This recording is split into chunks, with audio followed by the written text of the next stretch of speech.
Good evening, everyone. This is what you would call an impromptu live, thanks to Graham, who called me up about 9 minutes ago.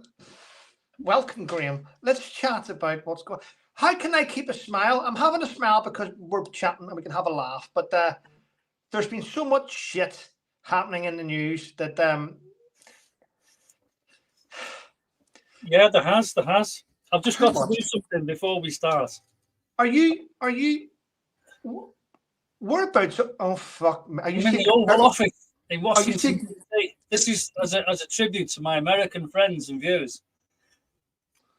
There we go. And there's more. Fucking lunatic. It's funny. Are you in the Oval Office right there? I am indeed. Here, there's not... I recognise it. I was sat in your chair. I've sat on the sofa. You were in the open. Let me just move the thing out the way. Oh no, I can't do that.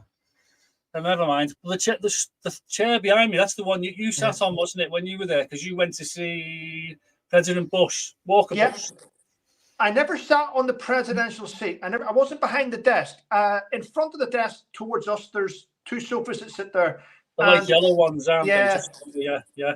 The only thing that did he sit behind the desk and you had to shout from the chair? No, he came over and we sat on the sofa. We sat on the sofa together. But the one thing that I do know, people might disagree, but I don't care. I've been there, they haven't.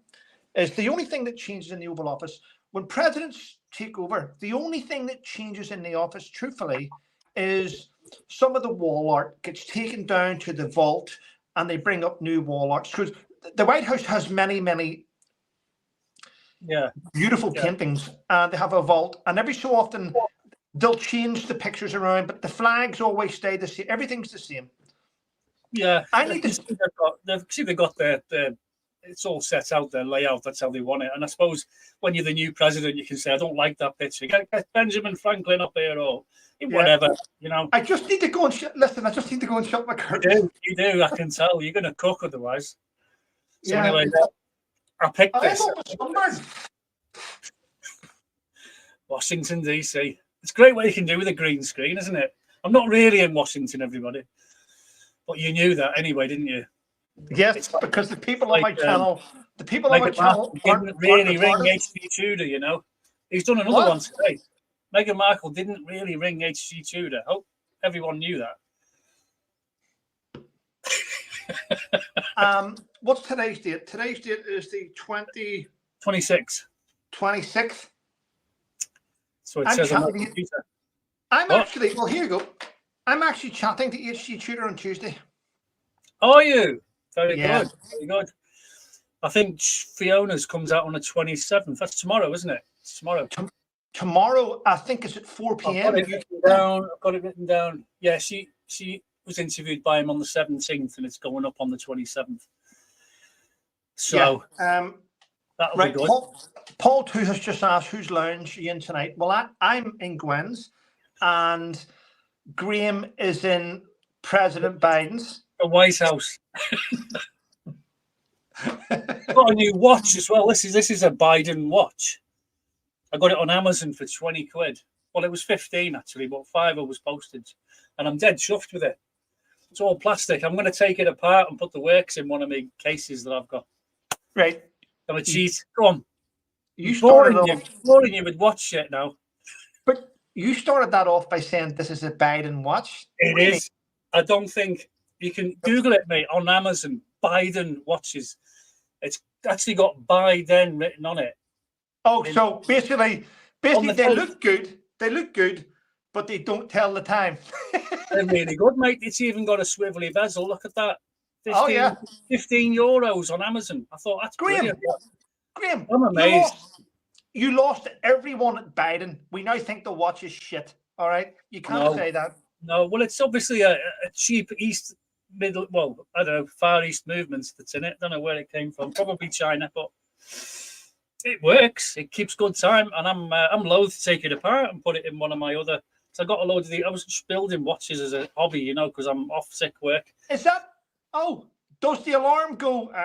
Ice cream, ice cream, ice cream, ice cream, or no? I'm still Don't start. I'm still trying to get the fingers on. I'm like this, but got me big magnifying glass. Look at this.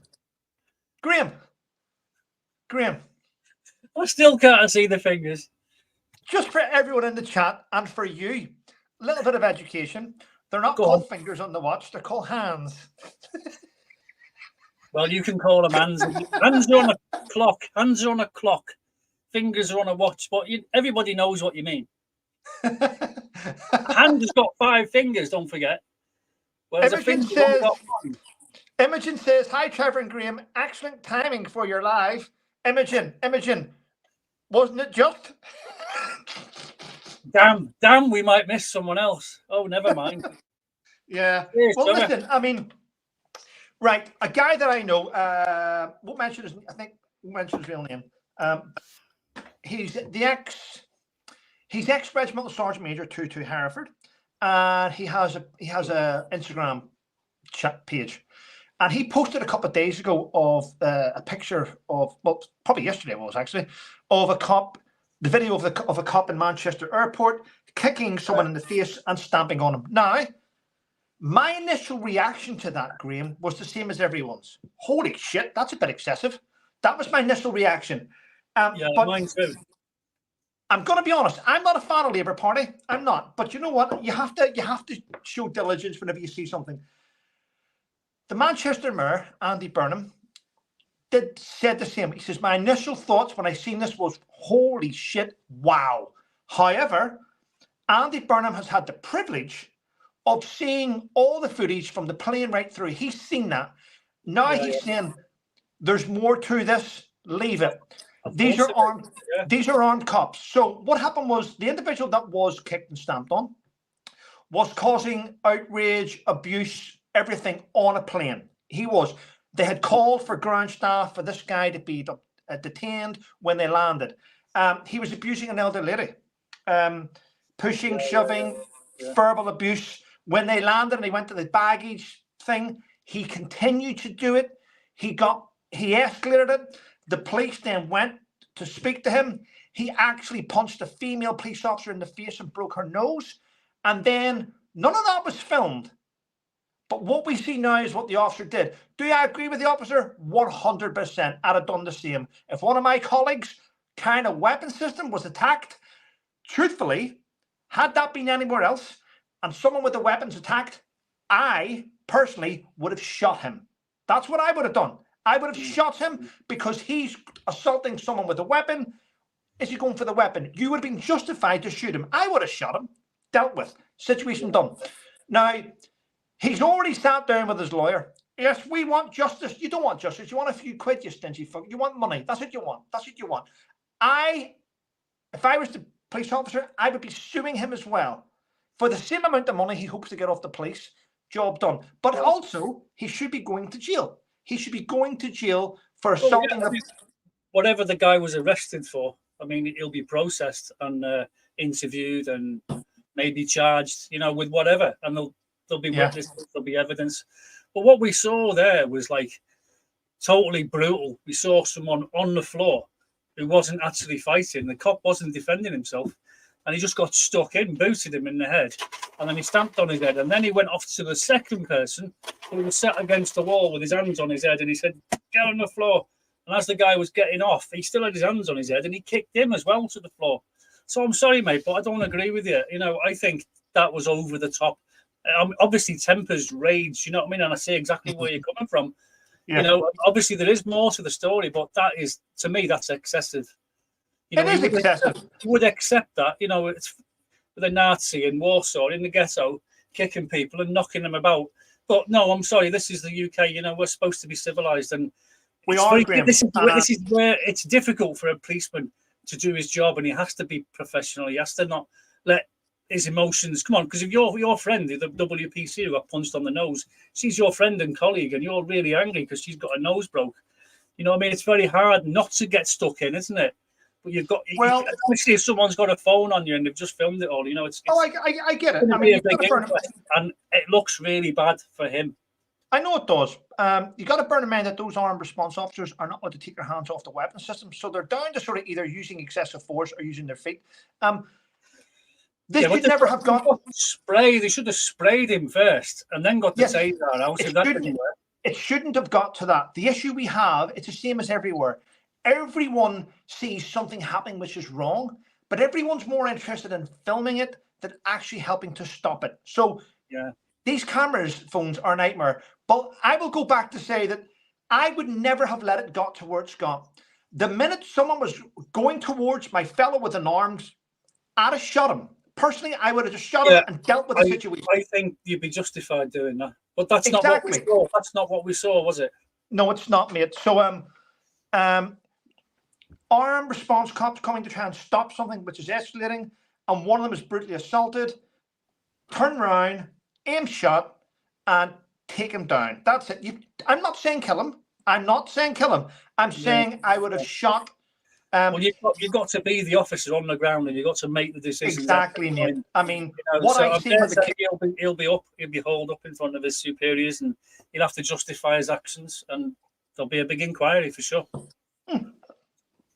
He'll not lose his job. He's suspended now in full pay. What he will do, he'll be reassigned to somewhere else in the police. Yeah, without a gun. But as well as that, Graham, you've got to bear in mind that officer is now under threat from that type of a demographic, which will be looking for him.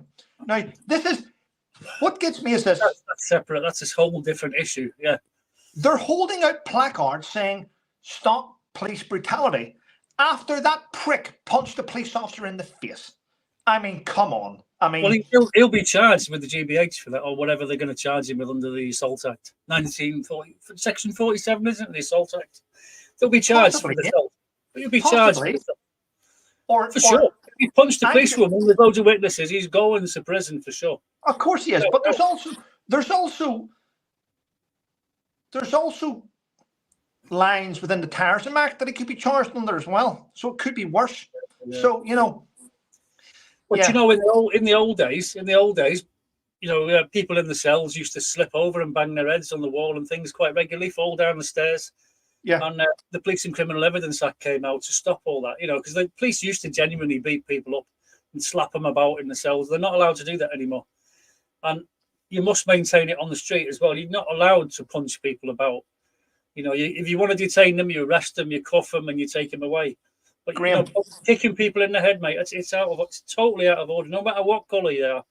You know what I mean? Listen, I am not justifying the kick to the head and the stomp. I'm not. What I am justifying is it could have been avoided had he have shot him and have been dealt with. As well as that, I mean, growing up in Belfast, man, I can tell you now, the RUC were the toughest, robust police force in the world. And I'll tell you now, every time they went out to a situation, it was life in their hands where they could have shot, blown up. So they dealt with people robustly. I mean, what I seen that copper do in Manchester happened in Belfast a million times. Yeah. It was the norm. But it was in the Troubles, wasn't it? Things were different in the Troubles because you're going to get shot if you're not careful, you know what I mean? Or blown up. But the thing is, mate, do you know what? Yes, that was Northern Ireland back in the late 60s, 70s, 80s, a few in the 90s, basically. But England's probably one of the most dangerous places in the world now. It's full of jihad. It's full of potential.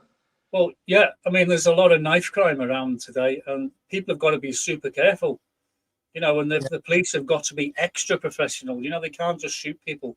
Oh, I thought he had a knife. Well, it looked like a knife to me, but it was a phone. You know what I mean? You've got to be spot on the ball. Nobody said being a policeman was an easy job. It's not. I know it's not. I mean, but I would have dealt with it differently. Especially when it comes to fucking stalkers on Twitter. Yeah. Don't get me started. Fucking useless. Fucking useless. Yeah. Yeah, they're quite useless at other things. I would like to know how you got a guest in the White House. Well, I've got free reign. The president said it's yours. It's yours for the live. Yeah, I mean, so there's that going on. I mean, anyway, it'll be dealt with. But isn't it weird though it'll all come out because I mean, Dan Wharton was on today supporting the cop, and I was listening to what Dan Wharton was saying, and the point he was making was, well, we haven't seen what happened prior to that. And I get him. I get what he's saying, and it'll all come out, and we'll see exactly what happened, and then we can make a really good judgment once we've got all the pieces of evidence together. Because I had this on. angle. Basically last night when I was down in Charlie's house yesterday afternoon, and he was on your side and I was against, and Charlie was like, "No, it's justified. It's justified. It's justified." And I played the old, "No, mate, you've got to meet force with force. I mean, if someone shoots you, you can shoot them. If someone hits you, you can't do this. If they're on the floor and they're no more threat." So I went through the whole escalations, and I agree with you. That behavior is never justified. However, everyone's an expert, and I had this in Afghanistan and Iraq and Northern Ireland. Everyone wants to judge you on your actions, but no one is in your head. No one is understanding what has led up to it. No one can tell you that you've got the red mist. So everyone's very good at box ticking, but the real life scenario, of that situation would have been that officer probably was very fearful. That wasn't just anger doing that. That is actual fear doing that as well. There's so many things involved, but what did it for me was the fact that he just walked away from that guy he'd kicked twice, and then he just kicked someone else to the ground. It was not threatening. The guy had his hands on his head, and he kicked him to the floor. Well, he's not suited. He's not suited for that role that he was in the airport. He's not suited for there. Yeah, I mean, and he's not even suited for traffic duties because a driver will punch his lights out. So he's probably suited more to an ops room, I think. You know, he's not suited to that role. But, you know, at the end of the day, I hope he doesn't get... You've got to bear in mind that he's just watched his colleague fall to the ground covered in blood and he's snapped. Okay? There's a difference. I mean... Well, yeah, I mean, if he's gone emotionally, he's not holding on to his emotions and he's carried away. You know, the inquiry will take all that into consideration, I'm sure, before they decide whether they're going to reprimand him or charge him. Right. Angela Hunter Wilf, I've no idea what the hell you're going on about. Anyway, I was going to say, yes, so the media have jumped all over this. But what is dying a death in the media is the fact that, and it's nothing to do with colour. I think it was the fact that it was a man of colour that brutally stabbed Lieutenant Colonel Mark Teachin. That we've hit his face, we've hit everything, we've hit it from the media. But how can that now have been put down lower than someone being kicked? It doesn't make sense to me. It's wrong. That's shocking. He's been charged. He's in prison. It'll take a long time to get to trial. But nobody's talking about it in the media. Nobody. I mean, look at Trump. Trump gets his ear shot off, right? And they haven't shut up about it for over a week. They're still banging on about it. It's still in the headlines. Whereas they're not doing it in the UK. They're not doing it. Well, the reason why that's still in the headlines is because it's blatantly obvious that the Secret Service played a hand in trying to remove the former President Trump from the election. It's blatantly obvious. I mean, we now know, ready? We now know. And the reason why is because the shooter got to fire 8 shots. He didn't just fire 1, taken out. Didn't just fire 2. Yeah. He fired 8 shots. He did, and I can confirm that because I saw the video today. They counted 8 cases on the roof. But that information didn't come out for over a week. So basically, whenever you go into an area, you have an inner cordon and an outer cordon, and it's searched. You know the president's coming, it's all looked after. Now, what you will have is, because everyone will have it in their book, possible locations of threat, and they will be marked. Number 1, number 2, number 3, number 4, number 5. Places where people can be hit from. They will be in a list. Now, there will be someone overwatching each of those areas where there is a possible threat from. So to fire 1 shot, he should have been hit. Fire 2, possibly hit. But the fact that he fired 8 goes to prove that he deliberately they let him fire 8. That's why. It suggests that you might be right there. I mean, I said straight away, why wasn't there someone up in the tower, the water tower? Well, mate, I have listened to everything. I've listened to Navy SEAL snipers, Green Beret snipers, Ranger snipers, Delta Force. I've listened to them all over the last week or so, and everyone is saying those areas should have been marked, dealt with, no threat. The fact that they weren't proves it was an inside job. And that is why the Secret Service director just resigned. But she's not just going to walk away from resignation, though. She will be charged with negligence. She will be. Maybe, yeah. But if you leave a hole in the security, that relies on some loon taking advantage of that hole in the security. And how would you know that someone was plotting up to come and do that? Well, you don't need to know someone's plotting. You don't know. You can never know what someone's plotting. What you can know is if you're in charge of the detail, that your men have reported to you saying, this is clear, that's clear, Overwatch is in position, we've liaised, we're here, this is the signal, we're watching. That should all be put to bed. I mean, I'll tell you what. So, for instance, here we go. Ed Butler, Brigade Commander, ex-Hereford. Ed Butler, in fact, forget about Ed Butler. Let's go as far as David Cameron. David Cameron comes to visit us in Sangen. Dangerous place. 2008. Comes to visit us along with, what do you call that weirdo? William Hague. So they're coming down. They've got their entourage. They come off. Now, we know they're coming in. So let's look at this. We know that they're important VIPs coming in. So what do? We get top cover in the air. We get UAV unmanned aviation in the air. We stick out satellite patrols. I was part of the satellite patrol. We stick them out in the area and we make sure we have another section out there. We have a platoon out covering these areas. We double the sangers. We double the positions looking towards possible threats. We have about, truthfully, we had about 100 men that day smashing it. That meant when David Cameron walked in with William Hague and everyone else, it was secure. He could not have. You would not deliberately leave a hole in your defence, would you? No. The whole place was, we were locked down. We were completely locked down. It was solid. There was no way anyone was even going to have a pop shot at Mr. Cameron. We also had Apaches in the air. We had everything, mate. And his trip went really, really smoothly because we had planned for it, because we're professionals. The Secret Service, we had liaised. We had everyone. We had fast air at the call of a hello, call sign. Can you? But we had everything on call to make sure that was smooth. And that's exactly, and by the way, the Secret Service have every asset under the sun like that. And there's no way. So it's quite clear that now, it's quite clear. I mean, I've heard snipers say, well, I would have been at the water tower overwatching the roofs. It's clear. I mean, there's just so much messed up at the minute in society. Everything's going to a bag of shit right now. Yeah. I had no idea those rifles cost like 15 grand each. Well, the new weapon system, John, about? The one they had on the roof. Sorry, you're about... I sent you the video of that guy who bought one to do a YouTube video. Well, sniper weapons are always going to be expensive because the truth is, it's what they add.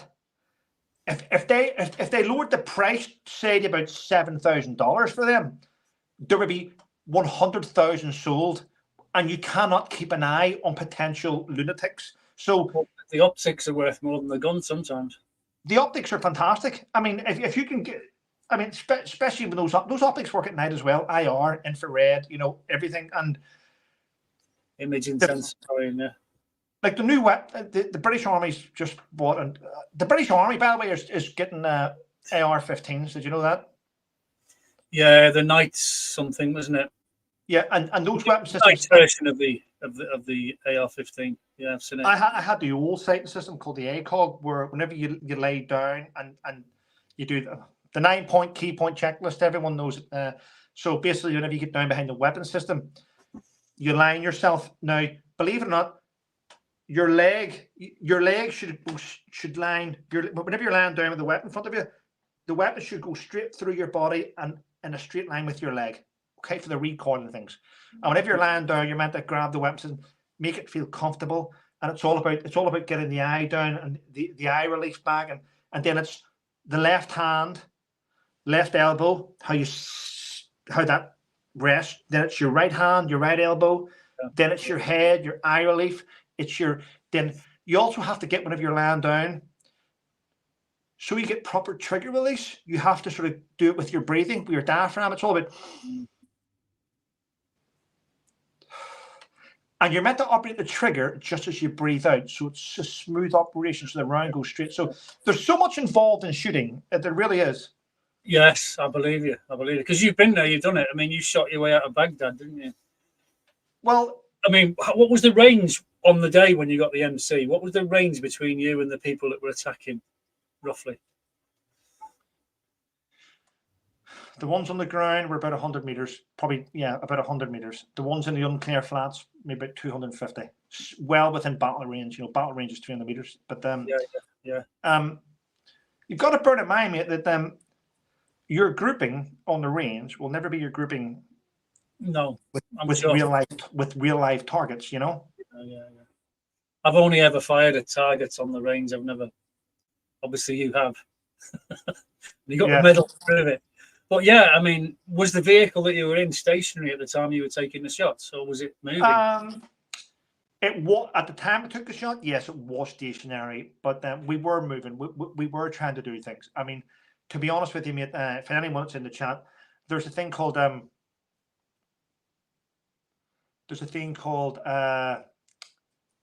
Jesus. I was reading the chat. I was trying to explain to you. Right. White noise. You have it's called a PRR. It's just a personal role radio. It's been years since I wore one. Personal role radio, little handset, and you're listening to your inner circle. You also have a battle group net, but I was on the inter platoon one.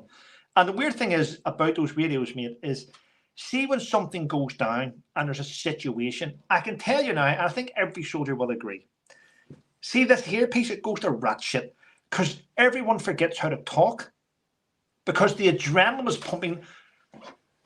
It's impossible to have your adrenaline pumping that much and so what's going on where you sound calm. Yes, I'm going to look out the right window. Everyone's going, fuck again. And you press your pressel switch and it's just screaming. So what people normally do is they normally, when they have your PRR on, I swear to God, Stuart Brown's in the chat. He knows this. So you're in the middle of a contact, enemy forces, there's bullets being flying around, people screaming on the radio. What people normally do is they get here and they push it back so the radio here goes to here so that it doesn't sound like people are screaming. It's just, and no matter how much you practice that, every situation is different and you can't slow down your adrenaline once something kicks off. It all goes to rat shit, mate. And everyone, I can imagine. Right. Angela Hunter Wolf, I do not know who you are, but I'm getting rid of you because you're fucking doing my head in. Fucking coming off of bullshit. Like your God is pissed and stuff. I mean, how do we get these lunatics on social media? Well, there's quite a few. We've got no moderators in tonight. Because I can't do it because I'm on the live.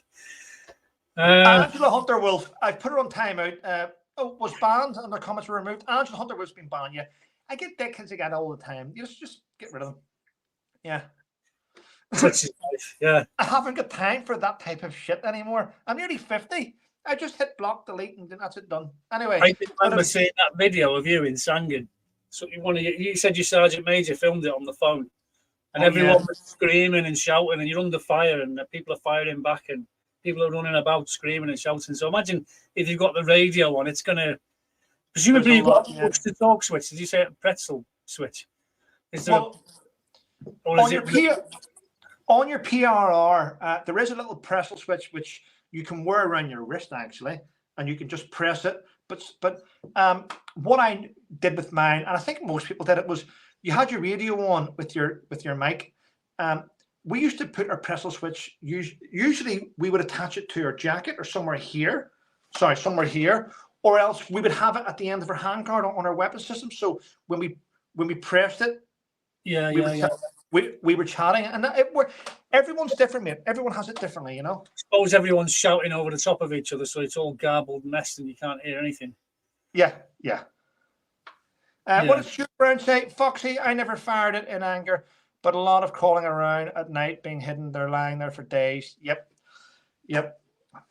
Stuart's an old sweat. Stuart, that sounds awful. I'm 50 and I'm calling Stuart an old sweat. Well, not 50, I'm 49. Stuart Stuart, he was my unit actually, and I always say this whenever I joined up the Royal Irish Regiment when I amalgamated, it had already been to Bosnia, very first Bosnia up Grapple 1 with the Cheshires, and those boys came back broken because they had seen pot. I mean, Bosnia was the first time the British Army had seen mass graves and genocide. Yeah, it's never going to be easy to see, is it? Since the Germans did it in World War II. So that was the first time they'd actually seen it. And horrific things. Imagine British soldiers being sent there to try and keep the peace. And the senior commanders in Whitehall were like, just observe. I mean, how can you tell a British soldier to just observe genocide and don't get involved? Because if you get involved, it brings the British Army. I mean, it's just... You become emotional and unprofessional. And then you might commit... you know, it's a vicious circle, isn't it? It's a hard thing to do for guys to see that. I mean, whenever I got the... Yeah. For sure. Should we get some questions? Yep. There's lots of people... Foxy's in. Stuart Brown. Yeah, got that one. Right, Foxy. Foxy, little prick. Where were you last night? I sat for 30 minutes. Where were you last night, Foxy, little prick? He was tired, apparently. What do you mean he's tired? He's 23 years of age, for fuck's sake. He needed to go for a lie down. You're 23. Try doing it when you're 49. You're tired. What a lame excuse. I need some bourbon, but I asked the president if he's got any, but he hasn't got any. Well, he's not declaring it anyway. So I'm stuck on the San Miguel. Just want to point out, Foxy, I'm only joking. Okay, relax. You'll have plenty more life. Calm down, Foxy. Calm down. It's okay. It's cool. I've been speaking to I won't mention his name, but I've been speaking to. I was tired. Sorry about what happened recently. Oh, so you were tired? You must have had a long day, Fox. That's all I'm going to say. It's all right. You'll have plenty more days. High Country's in. I speak to High Country. I don't want to highlight who he is, clearly. You know who he is, Graham. He visited you on your boat. But I've been speaking to High Country the last couple of days. We chat. He's just moved home, and he now feels more relaxed he's ever felt, which is good. Moved into a nice house. So, lovely. Now he's got to unpack because he's a scruffy fucker. He just needs to unpack. Well, he lives in a cool country, but it's not cool. It's really hot, isn't it? But I think it's winter there at the moment, so it should be quite cool. And that's Paul no clothes. Paul 2 says, have they made an arrest yet on your stalkers, Barn Flying Club, Graham? Have you been virtually flying over certain houses again? Paul 2, I am at the minute not allowed to discuss what's going on. An individual has been brought in. An individual has been found guilty of obsessive behavior and stalking, and they will be dealt with at a future date, which I believe Fiona and Graham will be flying over to the UK to attend that court case. At the minute, though, I'm not going to mention it. I'm just going to continue on. But it's really lovely to be vindicated of not being a thieving fucker, actually. So thanks. And any of you out there that believe that lunatic, shame on you. That's all I'll say. Yeah. But it's easy to be an anonymous troll and then just spew hatred and accusations without any evidence, you know. Yeah. People do it, but then these days you get caught and you're going to go to jail. Well, Paul, too, thanks for the question. That was quite nice. Yeah. Well, it's not a nice question, but, you know, I understand that people been sitting back and watching this, so it is nice to sit back and chill. And I will. Oh, by the way, everyone, if you're in the chat, I don't care if you like the video or not. I don't give a shit if you like this video. What I do care about is something. I do care about one thing, which you don't give a shit about, by the way, but I do. Graham, because Graham will never ask anyone. Graham is very close to hitting 10,000 subscribers, and I would love it if you would all go across to Graham's channel and help him reach that milestone of 10,000. It doesn't cost you a penny. I mean, he should have 10,000 subscribers, should have 50,000 subscribers, but he doesn't. because he's very modest. He's modest to you, but in the background when he speaks to me, he's full of shit. I'm only joking. But listen, people, give Graham a subscription. It's free. It's free. Why not? It's free. I have to bring that saying back. Can someone post a link to Graham the Baron? So I've got 2 channels, you see. I've got a boring flight sim channel, which you won't want to see. What I will do after this live, in the description, I'll put a link to your channel in there as well, mate. But if anyone on there can put a link up to Graham's, it'll be lovely. Joy Earls is a good supporter of everyone. She does really well. Thanks, Joy. Martin says it's free. I've refrained from putting flight sim videos on my VR headset. I think it's great, and I want to share it with people, and they're not interested, you know. So I opened the second channel just especially for that. Graham. It's like you and football, Trevor. You know, there are loads of people into football. I'm not knocking football, but you know. No, listen, I'm not knocking what you're doing. Stop flying over the houses of dickheads, though. just stop. You know what I mean? Everyone in the chat knows what I mean. I had a legitimate reason to be there. And it's not my fault if he took offence, is it? Oh, by the way, there's a thing on there called Taxi Simulator. Oh, I think you drive on the yellow cab around Barcelona, and you stop and you pick up fares, and you get. I know you're in the corners. You can do the indicators and the brakes and everything. You can drive around Barcelona all day long. It's really good. Costs about 20 quid, something like that. But I mean, I'm not into. I've never wanted to drive a taxi, you know. You're an arse. Fine, I know where this is going. Taxi simulator. No. He's well with necking. I haven't heard from him for weeks.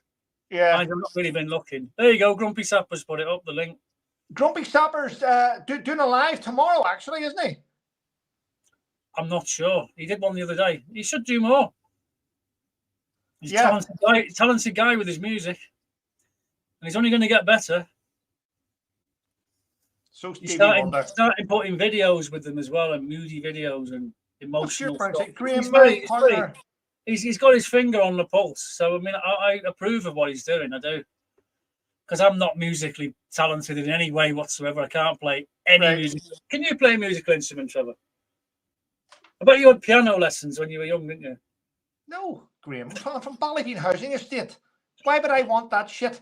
Do you know what? I'll tell you what about music. My mother may be watching right now. Mother, if you are watching, I would like your comment in the comments. I used to attend. She knows what's coming. I used to attend in front of where I lived in Gleneagles Walk. There's a little church called the Salvation Army, and I used to attend there a club called the SABAC, the Salvation Army Boys Adventure Club. I know where this is going. Anyway, but I liked it because we went there. In fact, the Salvation Army Boys Adventure Club took me to my first pop concert, which was Aha in the King's Hall. We're coming to music. So I'm in the church, and I was a member of the church. Loved the church. It's where all the local kids that were arseholes used to go, so they could be kept an eye on because their parents knew they were going to get up to. If I don't send Trevor to the Salvation Army, he'll be stealing tournaments from well worse, or he'll be setting fire to someone's heads. I was a shithead as a child, but I was a boy. So I'm in the SABAC, and one day I come home with this case, and one goes, "What's this? What's this?" I've got the trombone one, the trombone from the Salvation Army. I'm going to learn the trombone. My dad jumped all over the fucking thing and ruined it. I'm sick of that noise. It's fatal, mate. You buy your kid a drum for Christmas. You know that's going in the sea on Boxing Day. I know. Do your head in. Yeah. Yeah. Did you plot up and thieve Mars bars from the canteen? The church hall canteen. Where? The church hall. The Salvation Army. There must have been a canteen. There was no canteen. There was a little shop in there, a little tuck shop, clearly, yeah. Yeah. That's what I mean.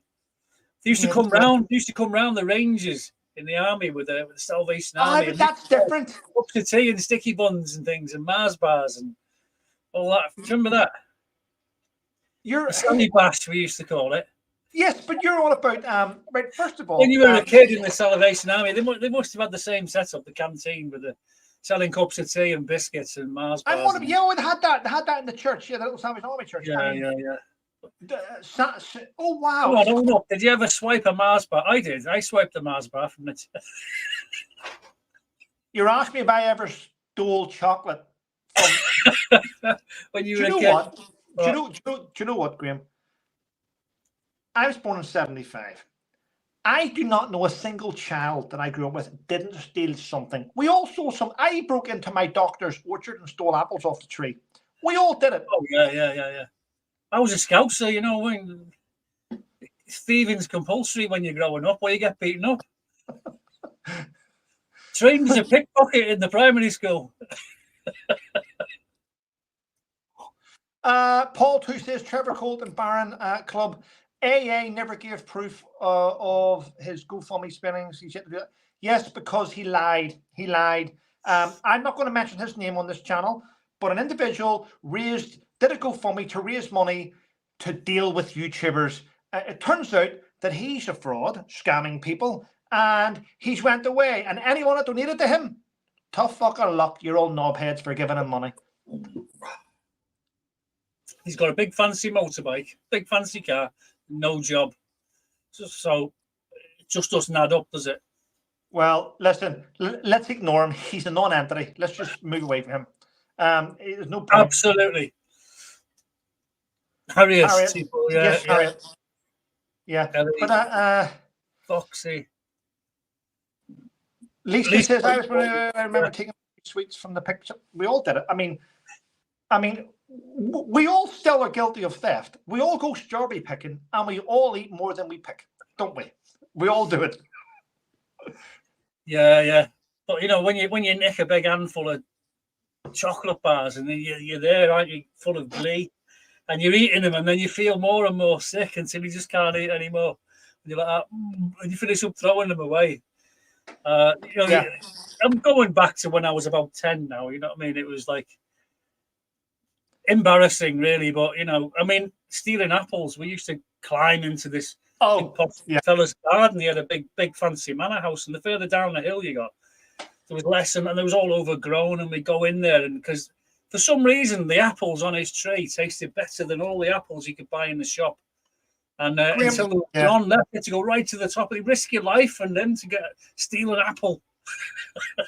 Grumpy Sapper just wrote bean stealing as a pad.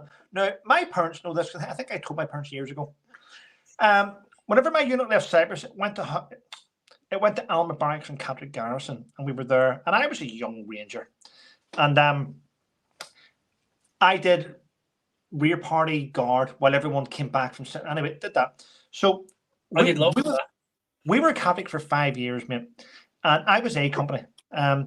I would come out of the block and down out of front of A Company over on the left, you had the little medical centre, but then just up from us a little bit was the cookhouse. So what would happen? And I'm sure this happened in many camps. We would come in from a night out on the piss, and we were starving, so we would break into the cookhouse. You know, the big hot plates. We did it. We didn't have the lights on. We had one light which we could see in, and we would get the big thing on, and we would make our fried eggs, we'd make our bacon, we'd get the toast on the go, and we would make food. Anyway, the next morning we'd be gone. I think we tried to clean up, but we left some mess there, as you probably can imagine. And well, the thing is, mate, right? It got to the stage where it went to the RSM, and the cookhouse complained. They put a guard on the cookhouse. Friday night, Saturday night, Sunday night. They did that. And that was down to me, probably, and a couple of others. So, the only nights that never got robbed was when me and my mates were on guard, right? And it started to click. But leading up to Christmas, there was a guy in my unit called Strawman. Big Manchester guy, he's about 6'6". Strawman would go, oh, you know, we need to get some stuff for Christmas, Trev. Can you help us out? And I went, what do you mean help you out? Can you get some? So again, leading up to Christmas, we would go and break in the cookhouse, and we would get lamb joints. I mean, massive lamb joints. Take it round to straws. Straws would bring his car up. Take it around to straws. That did him the whole of the festive period, and it got me and a few other guys. It meant that we could get our beers were free leading up to Christmas because we were doing rear parties and we fed the pads. You know, it's just. Did you ever get on spud peeling duties? Yes, Stuart Brown were just said John Brennan. Yes, mate. Yeah, we did. Yeah, we messed up once. I mean, I only did once bud peeling duty, and it lasted about 4 days, and that was because we had to leave. We were going on leave. We had a long weekend, and we went to Telford, and we went to a guy's house called Stuart Crummy. There was me, Stephen Gilchrist, Alvin Welsh, Jason Noon, and the guy that lived there, Stevie Crummy. And we went and spent a couple of days there. And that's where I met Legs, who does Lee. He's a kickboxer. He's all over. He's a world champion kickboxer. That's where I met him. He joined the parachute regiment, by the way. Tough as nails. Anyway, we went to Telford. We had a few beers one day, and then it was a Saturday night, and we were going to there's only one nightclub in Telford. Telford's a shithole, by the way. Only one nightclub there. So I've been there. Well, you know I'm right though. People are lovely. Police station in Salford.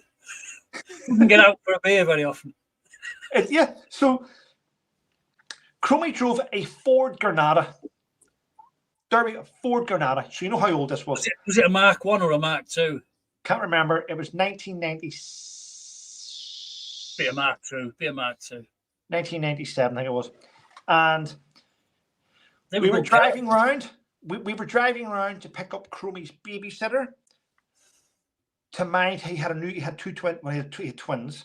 And on the way around, there was black ice. And as Crummy was going around, the car hit the black ice and it went on its side and drove down the road on its side and then fell off onto the hedge. And I remember looking down, because I bear in mind, it's now on its side. I looked down at Crummy and he's not speaking. He's just looking up at me, I guess. We're on the side of the car, I guess. And he says, fuck me. That's what he went, fuck me, that was close. And I went, what do you mean it was close? Hasn't finished yet. I know. So I put the window down and I climbed out and Crummy climbed out and we went and sat on the side of the road. I didn't smoke. Crummy did. And I just gave me a cigarette and we just sat there. And he went, we'll have to. Can you smell petrol? I know. No, we had the mobile phone. We had a Nokia 3, whatever it was. It was a massive big block. And he just went, we'll not be able to pick her up now. We'll have to get a taxi. That was all he cared about, right? So we not try just pushing it back onto its wheels. No, we left it there and we reported about the black ice. The police put a cordon around it and stuff. It was okay. But this was a Saturday, around about 6, we were getting ready to go out. So we went out Saturday night. We did it, got pissed, we laughed about it. But Sunday, we knew we have to go back to camp today because on Monday morning, we are off to Lydden Hyde on exercise. Yeah, on exercise. No, it was the villages. We're doing the villages preparing for Northern Ireland training. All right. So it's Sunday and we woke up and I went, fuck's sake. Now, bear in mind, it was only me and Crummy in the car. So the next day, so on Sunday we went, let's go to hospital and let's say what's happened. So we went to A&E in Telford and there was me and Crummy sitting there waiting to go in. Now, this is where it shows you my type of mentality of my friends. Jason Noon and Stephen Gilchrist. Jason Noon went, first of all, Stephen Gilchrist went in and said he was in the car. And he came out limping. And me and Stevie were like, really? He's limping. Now, then Albert went in, Albert Welsh went in, and Albert Welsh came out with a neck collar on. Said he had whiplash. And me and Stevie were looking at these two. And we were going, holy fuck, check this out. But what made it worse is Jason, God rest his soul, Jason Noon went in as if he couldn't walk. He came out with a neck collar on, being pushed out in a wheelchair and sat in front of me in A&E reception. And I just looked at him and I just thought, what the hell? Really? None of you two were in the fucking car and you've all got sick chits for 6 weeks. Me and Crummy. We didn't get anything. Well, there you go, mate. You lost out there, didn't you? They got blagged out of there. We were in the car, we got absolutely nothing, and the other 3 people bluffed it. We went back to camp the next day with chits and all this here. Our unit was deploying on a Monday morning to go to Lytton Hyde, and all the Ford, remember the old Ford Tunners that go out? I used to drive them, mate. I used to drive them. Pass me testing. Today, you have a certain area to sit on, but in the old days, you could easily stick 30 men in the back of a 4-ton. No one cared about health and safety. You used to sit on the sidewalls and with the backs pushed into the tarpaulin covers, sticking right out, and I thought, wow, that's dodgy. Well, they're all heading out of camp, and we were in A Company block, and we were waving by. As soon as they left, we went, got changed, went down to town. We were all right, but we got caught, and we were sent. After we got caught, we got sent by Land Rover to Lytton Hyde to meet up with the unit, and we were stuck on Dixies in the cookhouse, and I must have peeled about 100 potatoes battalion, just peeling them. Used to get. Is that all? My story can trump yours. Go ahead. We were on exercise in Salisbury Plain. You know, what's that jail that's on? Not Salisbury, Dartmoor. Dartmoor prison. There's a little place called Little Miss Tor and Big Miss Tor. I can't remember. But we were there. We were camping. It just did nothing but rain the whole time. Everyone was pissed off. And I got a buggy for some reason. And he said, right, you and Corporal so-and-so, you're on spud peeling duties. And I swear to God, the spuds turned up on a pallet, and they were 56-pound bags on this pallet, and they were about 3 foot high. And they went, here's a knife, get on with it, crack on. And I thought, oh, are you joking? Spent the whole day peeling spuds, 2 of us. How boring do you have to be to even remember that a bag of potatoes is 56 pounds? I mean, how does that stick in your head? Well, it just said it on the sacks, didn't it? 56 pounds. The enormous great sack.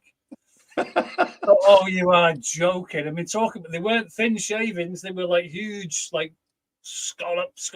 Most of the potato was in the peelings that we discarded. Yeah. And then they give us a load of chickens to kill. Show you how to kill a chicken and cut it apart and take it. Oh, that's disgusting. I never did that. I said, bollocks, I'm not doing that. Was it chickens? Now, I know this story from my dad, who I hope is watching. My dad was stationed in Hanover many years ago. No, that's a lie. I was born in Hanover, but my dad was stationed in Germany. I can't remember where he was stationed. I'm sure he'll come on here. My mother might type. How do you not remember? Anyway, my parents lived next door to an RMP called David Chenier. Okay. My dad was Prince Will's own regiment in Yorkshire. So my dad's out doing, they were on exercise. Anyway, they came across loads, I'm going to say chickens. I think it was chickens. Anyway. They look like chickens to me. They might have been cocks. I don't know the difference. They all look the same to me. The guys on exercise were starving. And my dad got a couple of them, killed them, and brought them home. Anyway. My mum didn't want them in the house, whatever it was. So my dad said to David Chenier, next door neighbour, David, got a couple of these birds here. You know, I think they might have been turkeys. Doesn't matter. If you can gut them and clean them up, you can keep one yourself for Christmas. Anyway, the neighbour did it. RMP did it. Brought one back to my dad. Anyway, they ate them. They loved them. It was good. Then David got called into work to say that someone had broken into a farm and did this to chickens and turkeys. And he was the lead investigator. And he came shouting at my dad going, Colt, you fucking, how can I investigate this? I hate the fucking evidence.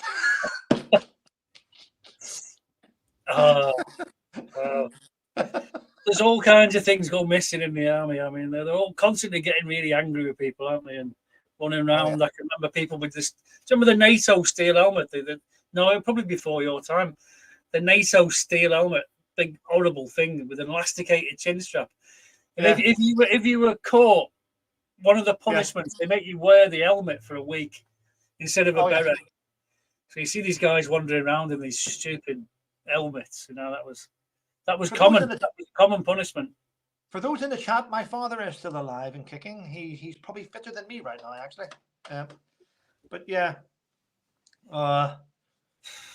he's got some stories. I had my dad on many years ago on YouTube. I'll have to do it again, actually. And my dad talks about his time in the military and Northern Ireland and the prison service. my dad's interactions with them. Go ahead, put your hand up. Wait. Can I interrupt? Because I'll Yeah. forget. I'm a bit senile, and if I don't interrupt and say something what I've remembered, I'll forget. We had a conversation today about passports and Southern Ireland passports, and Yeah. Fiona said, "I'm sure Trevor's mother was born in Northern Ireland, Mhm. so you may be entitled to that anyway, because your No. mother was born there." No, I don't know. Not. No. My mother. Yeah, she was born. Now, if you're born in Northern Ireland, you can get the choice of a British passport, or you could go down the road for a Irish passport. Yeah. That's if you're there, regardless of whatever. Now, but my mother's in the north, it's British. If my mother was born in the south, then yes, I could have applied for one, but she was born in the north. Now, I was born in Germany, British soil, so Yeah. I could have had a German one, but I went for I was in my mum's, so I'm British passport. People born in Northern Ireland will have opportunities to either apply for Irish or British or both dual nationality. I've got friends who were born in Northern Ireland, and they've got Southern Irish passports as well. And they just, when they come on holiday, they don't have any problems. They just wave them. Yeah. It's an EU passport. Whereas we've got neighbours here who had to go back to England because their 3 months were up. You know what I mean? Sorry, you've got to go. 3 months. Yeah. They're gone. You know, so I mean, it's something that's easy and quick. I mean, I thought because your mother was from Northern Ireland, you could have got it, but I don't know. Yeah, not now. Right, Joy. Yes, I have. I've worked in New Mills actually. I was in County Tyrone. I did a 6-month tour there. What else is something? Lisa Slaymaker says your dad's stories about the prisons were crazy. My dad worked in the Crum for a while. McGabry, the Maze, he's worked in them all, but he tells me, I mean, my dad dealt with Lee Clegg, the paratrooper that went to jail for shooting the joyrider. My dad's had do you remember Desmond's the barbershop TV show? A lot of people watch it, called Desmond's. My dad had him in jail because he refused to pay a hotel bill. He said many people in. He's had the Shankled Butchers in, Michael Stone. He had them all in. He's had them all. He dealt with them all. Mm-hmm. Jerry if your dad's watching this now, he'll confirm that you get people in jail for all kinds of things. You won't believe some of the things people go to jail for. What you and me would laugh and say, surely he didn't go to jail for that. Television license, even not paying it, finish up going to jail. You know what I mean? So they're not all like evil criminals and knife murderers and things. They're not. Most people in jail are actually all right. Yeah, I think. Not all of them. Oh, Stuart Brown says no. Trevor, we who live in Northern Ireland can get both passports. So yes, but I don't think I can. I've lived in England since I left the army. I've got a British passport. I mean, so there we go. Stuart's just said that people that live in Northern Ireland can apply for both. And the thing is, and Stuart, I think will probably agree with this. The majority of Northern Ireland stand with the UK. They're British. They want British passports. But the problem with having a British passport is everyone in the world hates fucking England. Everywhere hates England. Everywhere. Don't know why, but they do. So a lot of people these days would apply for an Irish passport, which means that if you're in a foreign country and they're looking, and people want to take you hostage, they'd rather take a British passport holder hostage than they would an Irish passport. So the Irish passport's good for getting you out of being a hostage. Unless you're Brian Keenan and it's Lebanon and it's 1987. That's different. Someone just asked in the comments, it's gone now, it's gone off the top. Someone said, do they still call British soldiers Tommies? Do they? Right. Have you ever heard of Michael Stone? Michael Stone. Right. Stuart's just mentioned. Stuart, Michael Stone. Let me tell you a story about that there. Michael Stone, I can't remember exactly the year, but Michael Stone was the guy who went to a IRA funeral and fired pistol. The guy with the gun? Yep, he threw grenades at them and his pistol. Anyway, he was caught. He went to jail. So That Michael was Stone. the Operation Flavius, wasn't it? The three that tried to plant a bomb here in Jib. Well, I think. Michael was after that, but Oh, was it? That wasn't the same funeral. Okay, sorry. no. Stone. I can't remember the name. Milltown Cemetery were hosting. They were hosting. They weren't. There was an IRA funeral. All the big IRA commanders were there. Michael went there. He set up. He threw grenades to try and kill people in the IRA, and he tried to shoot them all. They were going to lynch him, and the RUC took him away. Anyway, I do believe that because of what Michael did that day, led to the execution of two soldiers, Corporal Derek Woods and Corporal David Howes. Do you remember the that? Oh yeah, Yep. yeah. These are what the fallouts were. Anyway, a couple of years later, I'm working in Belfast as a soldier, and I get a flat. I get a flat in Ballybean. I'm living in Ballybean. I have a flat. As I'm moving in, I'm doing all bits and pieces. I'm in the kitchen doing stuff. I walk into my living room, and who is sitting on my sofa? Michael Stone. Oh. I was stunned. I looked at him and I'm like, all right, kid, who are you? What are you doing here? I'm like, shit. I knew who he was. My anxiety starts going through the roof. This is a true story. I'm like, do you know Coty? Yes. That's my brother-in-law. He's married my sister. Oh, you're such and such's brother-in-law then? Yep. Then my brother-in-law comes to the front door. He looks at Michael, looks at me. I goes, he just wanted to know who I was while I was moving in. Michael, that's my brother-in-law. He's just moved in here. Ex-soldier. Oh, ex-soldier. No dramas, mate. Shook my hand. My panic button's going through the roof. I'm like, what the hell? He goes, right, no dramas. Here, what's your name? Trevor. Trevor, if you've any issues, just directly in front of your flat, just across there, is my art gallery. If you need me, I'll be there. Anyway, keep your head down. Don't get into trouble. And away he went. I looked at my brother and I'm like, what the fuck was that all about? He says, why was you over here? He's just being nosy, mate. You've just moved in. He thought that he wanted to know who you were. I'm like, geez, that's the only interaction I've ever had with that type of thing. And I was like, holy shit. Weird, isn't it? There we go. Michael Stone. I mean, I can't imagine what it's like to grow up in Northern Ireland, because we had all the nightmares about it. I'm from Liverpool, and Liverpool's the capital of Ireland, as you know. And we got Catholics and Protestants, but we never had. Well, I never saw it if there was any friction between them. Yeah, not at all. Well, I mean, truthfully, mate, where I grew up, I think once in my whole upbringing, once the army drove through Ballybean on a shortcut going through to the other side, and we were all like, "What's the army doing here?" They were in the Land Rover, battened down, but they cut through about 4 or 5 Land Rovers. But in Ballybean, it was quiet, mate. Okay, it was a loyalist estate. On the end of gable houses, the gabled ends, there was murals and stuff. But truthfully, mate, I never seen any trouble in Ballybean, not once. People were scared to do trouble because for instance, there was no joyriding in Ballybean. If you were caught joyriding, you would be what they call six-packed.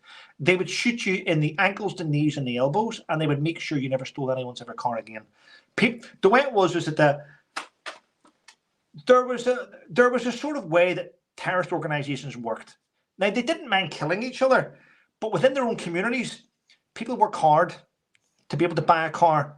They do not need the likes of you stealing it. So the threat was high, where if you stole someone's car joyriding, you were dealt with. That was it, mate. And this is a fact, what I'm going to tell you now. Stuart Brown's in the chat, he would admit this. There was no kiddie fiddling. There was no women molesting. None of that existed. Because if that existed, you were tarred, you were feathered, you were shot. You never got a second chance. So because the threat of you being dealt with and never coming back, no one did it. No one did it. I do remember seeing pictures of people that had been tarred and feathered, and they had a sign around the... A lot of the time that was for touting. Yeah. If you touted on people, you were a tout. you were tied to a lamppost, hot tar poured over you, feathers and stuff, and you were made an example of. We can never get that off. But the other stuff, the weird thing is, and I think it's a great thing in a way, but women and children were always protected in housing estates. Not all the time. It did change as time went on, but at the start they were protected. No one would go near your children. No one would dare. Yeah. And there's some people in the chat who've been asking who was Private Clegg. I mean, this comes back. Yeah. Lee Clegg was a paratrooper who was on a checkpoint. I can't remember exactly the area. And a joyrider drove through the checkpoint and was driving towards him. He feared for his life and he opened fire and he killed the joyrider. He went to jail for attempted murder and he served time in a jail in Northern Ireland, which was not a good idea because the jail had people in there that hated soldiers, especially IRA members. He spent a short period of time in jail, and then under the cover of darkness, he was extradited to UK jail and then released on license. But yeah, it happens.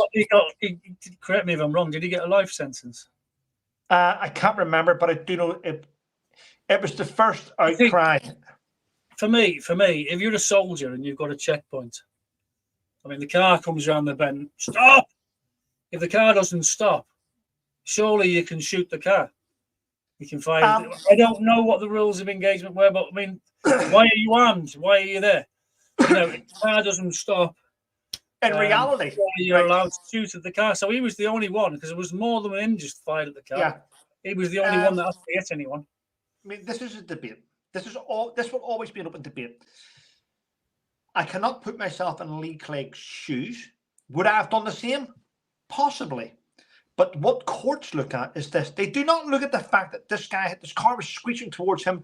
He turned with his weapon, put out a challenge, and how long did he have? I mean, it's been looked at in the courts. So what they look at is, could you have jumped out the way and not been killed? Yes, well then you shouldn't have fired. So judges and legal teams scrutinize that. I honestly to this day believe that Lee Clegg carried out the right drills at the right time. And he was punished. He was punished for it. That car should have stopped. But you've got to remember, if you run a border, most police are armed. It's not about the police. If you're a national border and you run the border, you're going to get fired at, surely. But it wasn't about his actions. It wasn't about what he did. It was the fact that he was a paratrooper and he opened fire on someone who was a Republican. And that is why they hate the part Soldier A, Soldier B, Soldier F. That is why they hate the Sinn Féin hate the parachute regiment, so do the IRA, and so do the it's not nationalists, it's not Catholics, it's the Republican side of it that hate them. And they went after Clegg. They wanted skin and bones. And the British government hung him out to dry politically. That's what it was all about, mate. Yeah, I always felt they shouldn't have done that, No, I know. But that's how it was, wasn't it? So you can Google Private Clegg, can't you? It is a thing. Did he go back to the army afterwards when he got released? Yes. In fact, you know what? Yes. And here's one for you. 2008. I'm part of 2-Power Battle Group. I'm platoon sergeant in Ranger Company, and I'm based in Sion. And I got involved in an incident. I got wounded. I was CASEVAC back to Chinook and flown back to Bastion for treatment, along with about 6 of us, if I can remember right. There were 6 of us involved. 6 of us got hurt, and we all flew back for different operations and things. And I was lying in hospital the next day. I had morphine out, and I woke up on my bed, and Lee Clegg was sitting at the end of my bed. Mate. Wow. He was a colour sergeant in 2-Power's logistics side of it, and he was sitting at the end of my bed, just watching me sleep. Colour sergeant. Wow, yeah. Colour sergeant. Yeah. So I woke up and looked at him and I recognised him. I knew who he was. I mean, I had a beer with him in a nightclub in Captain called Stacks. I'd had a beer with him before there, and I knew who Lee was. And I woke up and I was looking at him and he went, "Are you okay?" He said, "Man, I swear to God." By the way, I'd like to point this out. Not a single member of my regiment, the Royal Irish, turned up in Camp Bastion in our ward to visit any of my injured troops. That's a fact.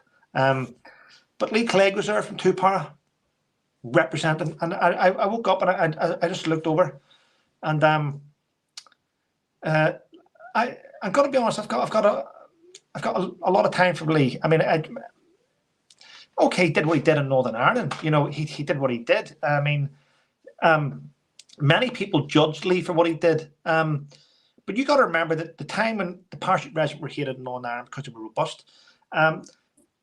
On the flip side of him, you had the Royal Ulster Constabulary in Northern Ireland, which, in my opinion, to this day, Northern Ireland will never have a more robust and professional police force than the RUC. Yes, they made mistakes. Everyone made mistakes. But I tell you what, they ruled with an iron fist, and people say they did this, they did that. I can tell you what I've seen and what I witnessed and what I think. The Royal Ulster Constabulary treated loyalists and Republicans with the same. If you're a dick, you got a slap. Now, I think that they were the best thing that came out of Northern Ireland. They used to come from all over the world, by the way. Police forces from all over the world would come and learn how to police by the Royal Ulster Constabulary. The reason why they got rid of them wasn't because of what they did. They wanted rid of the word royal. And Sinn Féin put pressure on the government to get rid of it. Anyway, let's go back. So I woke up, I'm on my bed, I woke up, and Lee was like, is there anything you need, mate? And I was like, what? And he was like, how many of you are here? And I'm like, fuck, I don't know. I just woke up. I was on the chopper being morphined. And he was like, okay. So I looked around the wards and I was trying to find out how many of my soldiers were there. There was 5. One of the guys had shrapnel. An explosion happened, and one of my guys had shrapnel in his face, and he was in fucking bits. And there's quite a few. And I was like, and he started asking me my sizes because they had to cut my combats off to treat me. And Lee just went away, mate, came back a couple of hours later, and he had all brand new boots and brand new equipment for all of my guys, and he set it at the bottom of all their beds. He says, if you need anything, just give me a shout. I'll be over at Two Paras. RQs. I mean, I'm like, wow. I didn't even know he went back in the army. That was an amazing story. Yeah, I mean, he said to me, here's one for you. Is anything you need? And I was like, okay, sort of equipment. See, he brought back my equipment and he gave it to me. He says, what are you doing? I says, can you do me a favor, mate? Can you book me a flight on the flight line and get me back to Sangin? I want to be back to Sangin ASAP. And he went, what the are you fucking serious? I went, yes. Listen, I'm going to flight line. I'm going to get dressed, book myself out. I think I'm okay. I want to go back to Sangin. I've got guys there. If they've now lost their platoon sergeant, morale's going to be in the fucking boots. Get me, even if I have to do admin back there, get me back to Sangin so I can show them my face that I'm okay. Anyway, I was gone in about 16 hours. I was gone. Went to the flight line, got a new rifle. My rifle was fucked, was bent. Got a new rifle and all the rest of shit, and then flew back into Sangin. And I was okay. I limped around for a couple of days, mate, but I was fine. Tell me something. Someone gives you a new rifle. You just said you never fired it before. Where do you go to zero it? I mean, obviously you've got a zero, haven't you, before you... Well, what you do, mate, is you get your weapon system. And Stuart Brown's watching here. Have to get this right. You get your weapon system and you get a collimator, which goes in the end of your muzzle. And you lie down and you try and you get it the way you want it. You zero it in. My collimator reading was India 9. So I would be India 9. I'd get it to where I want. I would adjust the sight where it was going left. I would get it all and I would set it up. And I knew that was my aim. And I would set it up. So that's how you do it, mate. Soldiers will do it. If you haven't got a range, you use a collimator, which is a system. And I've never heard of that. I don't know what that is. Anyone in the chat ever used a collimator? I mean, there's a couple of soldiers here, a couple of RUC in here as well. I noticed, but yeah, you get your collimator reading, and that's what you do, mate, and you're ready to fire again. Yeah. Because I got, when I was in training, you zero the weapon in, and it's really good. And I got the marksman, the cross rifles for the annual personal weapons test. But when I went to the regiment, they just gave me a gun and said, "Get down the range." And you think, you got to spend ages like tweaking the sights. And this was in the days of the SLR. Yeah. Well, look, as the weapons change, so does how you do it. Who's Grumpy Snapper just said here and he did the barrel born as well, where you take it all apart. It's the same sort of. You sort of work it out. You can work out your weapon system. You do today's day. To go to your range is great because you have the opportunity of practicing a lot in a sterile environment. But in reality, bore sighting it's called in it. I just remembered Grumpy. Bore sighting and using a collimator does just as well. So it's all good, yeah. Never done that. I got rid of I volunteered for the LMG, the Bren gun, 760, because that was good. That was a good piece of kit, Nice bipod on the front. You hit what you aimed at. I thought, I'm having that. Give it to me. And I thought, if I ever go to war, I want that one. Well, my last tour was 2012, actually, and that was working with the intelligence team. But my last kinetic tour was 2008. I mean, that's nearly 20 years ago, mate. Nearly 20. I mean, long time ago. Kinetic tour, and I was like, the amount of kit I had, it reminded me of Universal Soldier, like Dolph Lundgren, Universal Soldier, with everything, the monocle and the helmet, and I had a red light and a green light could go there, and everything. Yeah, the amount of and things have developed even further. Today's soldiers have a lot, but to be fair, they also have a lot of pressure. Yeah. Well, especially if you actually shoot someone, you're going to get in the shit and go to jail. So what am I doing here with this gun?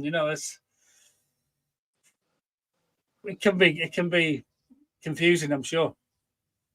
It can be, but if you arrive in theatre on operations and you have a good team around you where you've trained with for weeks, months leading up to operation, you know each other's second movement, second whatever. You know what someone. You don't need to turn to your right and say, because your man has it sorted. When you turn to the right, he knows what you want. He's there. You turn to the left, he knows. If you get into a contact when there's bullets coming down, as a commander, everyone is so in tune with each other. All I've got to do is drop to my knee and fire 2 initial shots in a direction, and the guys are doing it. Boom, boom. Yeah. Then they're straight up, weapon in the air. We turn and face each other. We're going back, down, again. You do bounds until you're out of the threat. I mean, if you train with each other and you know each other's drills, no soldier wants to be shit. Every soldier wants to be John Rambo. Every soldier wants to be Special Forces. They all want to be perfect, so they train to be perfect. And when it comes off on operations and you see it work like clockwork, the amount of immense pride you're filled with is amazing. It's just brilliant. It's just amazing, mate. I can believe it. Well, I can see it being totally different in an infantry regiment to where I was. I was in a truck driving regiment, and I thought most of these people just close their eyes when they pull the trigger, I thought, I hope I'm never in a war with any of you knackers. I know, mate. You know what? It gets scary. I once had a soldier. This is going back to 2006, by the way. I was only a section commander. I was only a full screw. But I once had a soldier that, in the middle of an ambush, when we got ambushed. The bullets were flying in, and I had a soldier refuse to fire. He didn't want to fire. He was a born-again Christian, and he had managed to get through the army up to this point without having to shoot at a person, which is a fair point. I mean, he was a good soldier. He knew his drills, everything perfect. But when it came to shooting back at a human, he didn't want to do it. And he shouldn't have been there. We got out of that ambush with no casualties. But when we came in, I went and spoke to the boss, and I'm like, can't have this. He's got to go.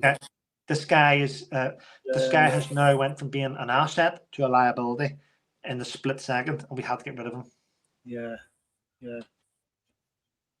Martin Sullivan, Trevor, none but full respect for you. Post I couldn't even begin to understand the situation. Thanks, Martin. I do appreciate it. I'm going to be honest, Martin. A lot of soldiers that I know a lot of soldiers that have done 10 times more dangerous things than I have, and I keep them on a pedestal because they're awesome individuals. And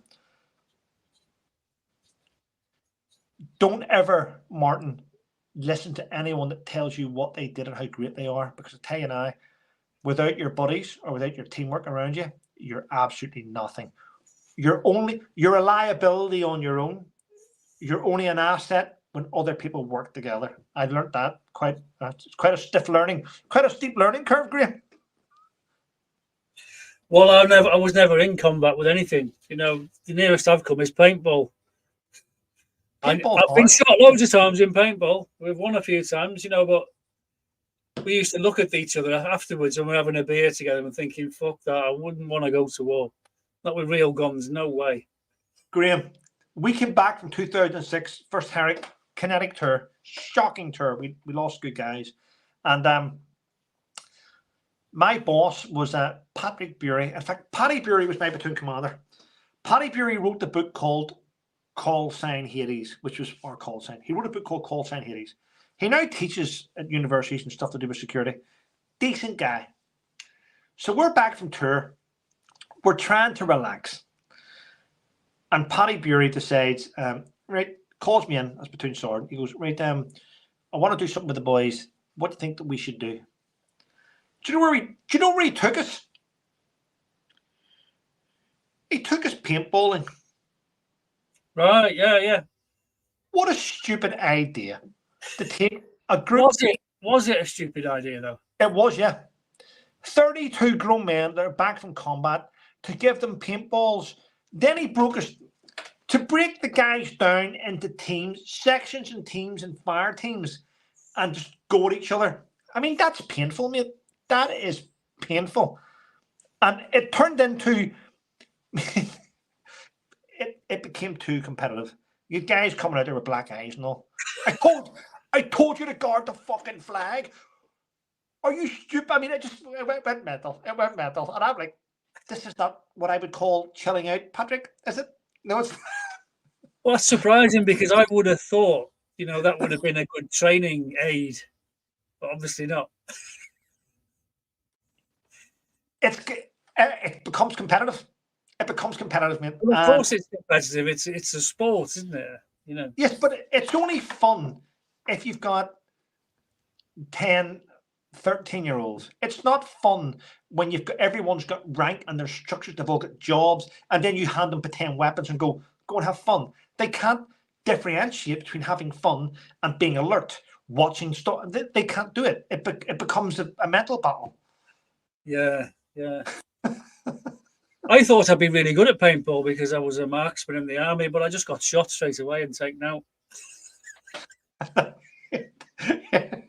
Oh God! Oh, there's more to this than being yeah. a good shot. Yeah, for sure.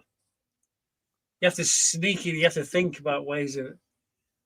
And I found that you couldn't break cover. You couldn't take the shot without breaking cover, and then someone else is breaking cover at the same time. And a number of times we've shot each other at the same time. At the end, we were the last two, and we finished up just shooting each other at the same time. Lucky it was paintballs, of course. But yeah, the real thing that would terrify the shit out of me for sure. Yeah. I'm going to grab a beer, Trevor. Just answer a few questions. I'll be back in a sec. Go ahead.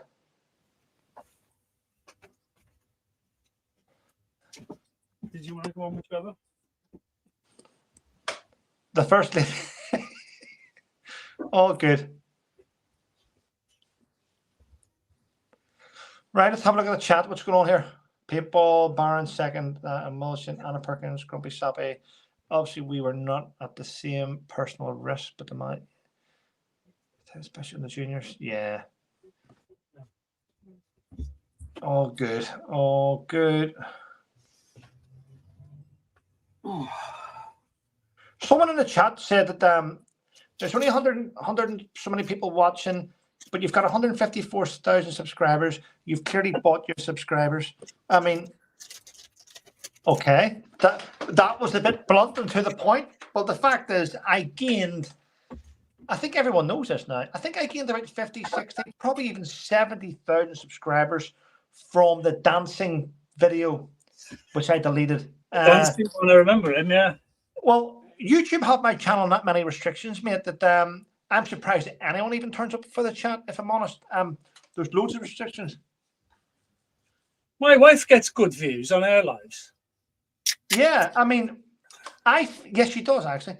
I find it whenever I put the prick on a thumbnail, when I put that prick on a thumbnail, I'll get 25,000 plus views. Whenever I talk about Megan, I can get 50,000 views. But I just don't want to talk about those arseholes anymore. So my views go down because I don't talk about them. They must be universally hated, and people just want all the gossip. Yeah. You know, for sure. Even HG Tudor, I mean, he's banging at stories about Harry and Meghan all the time.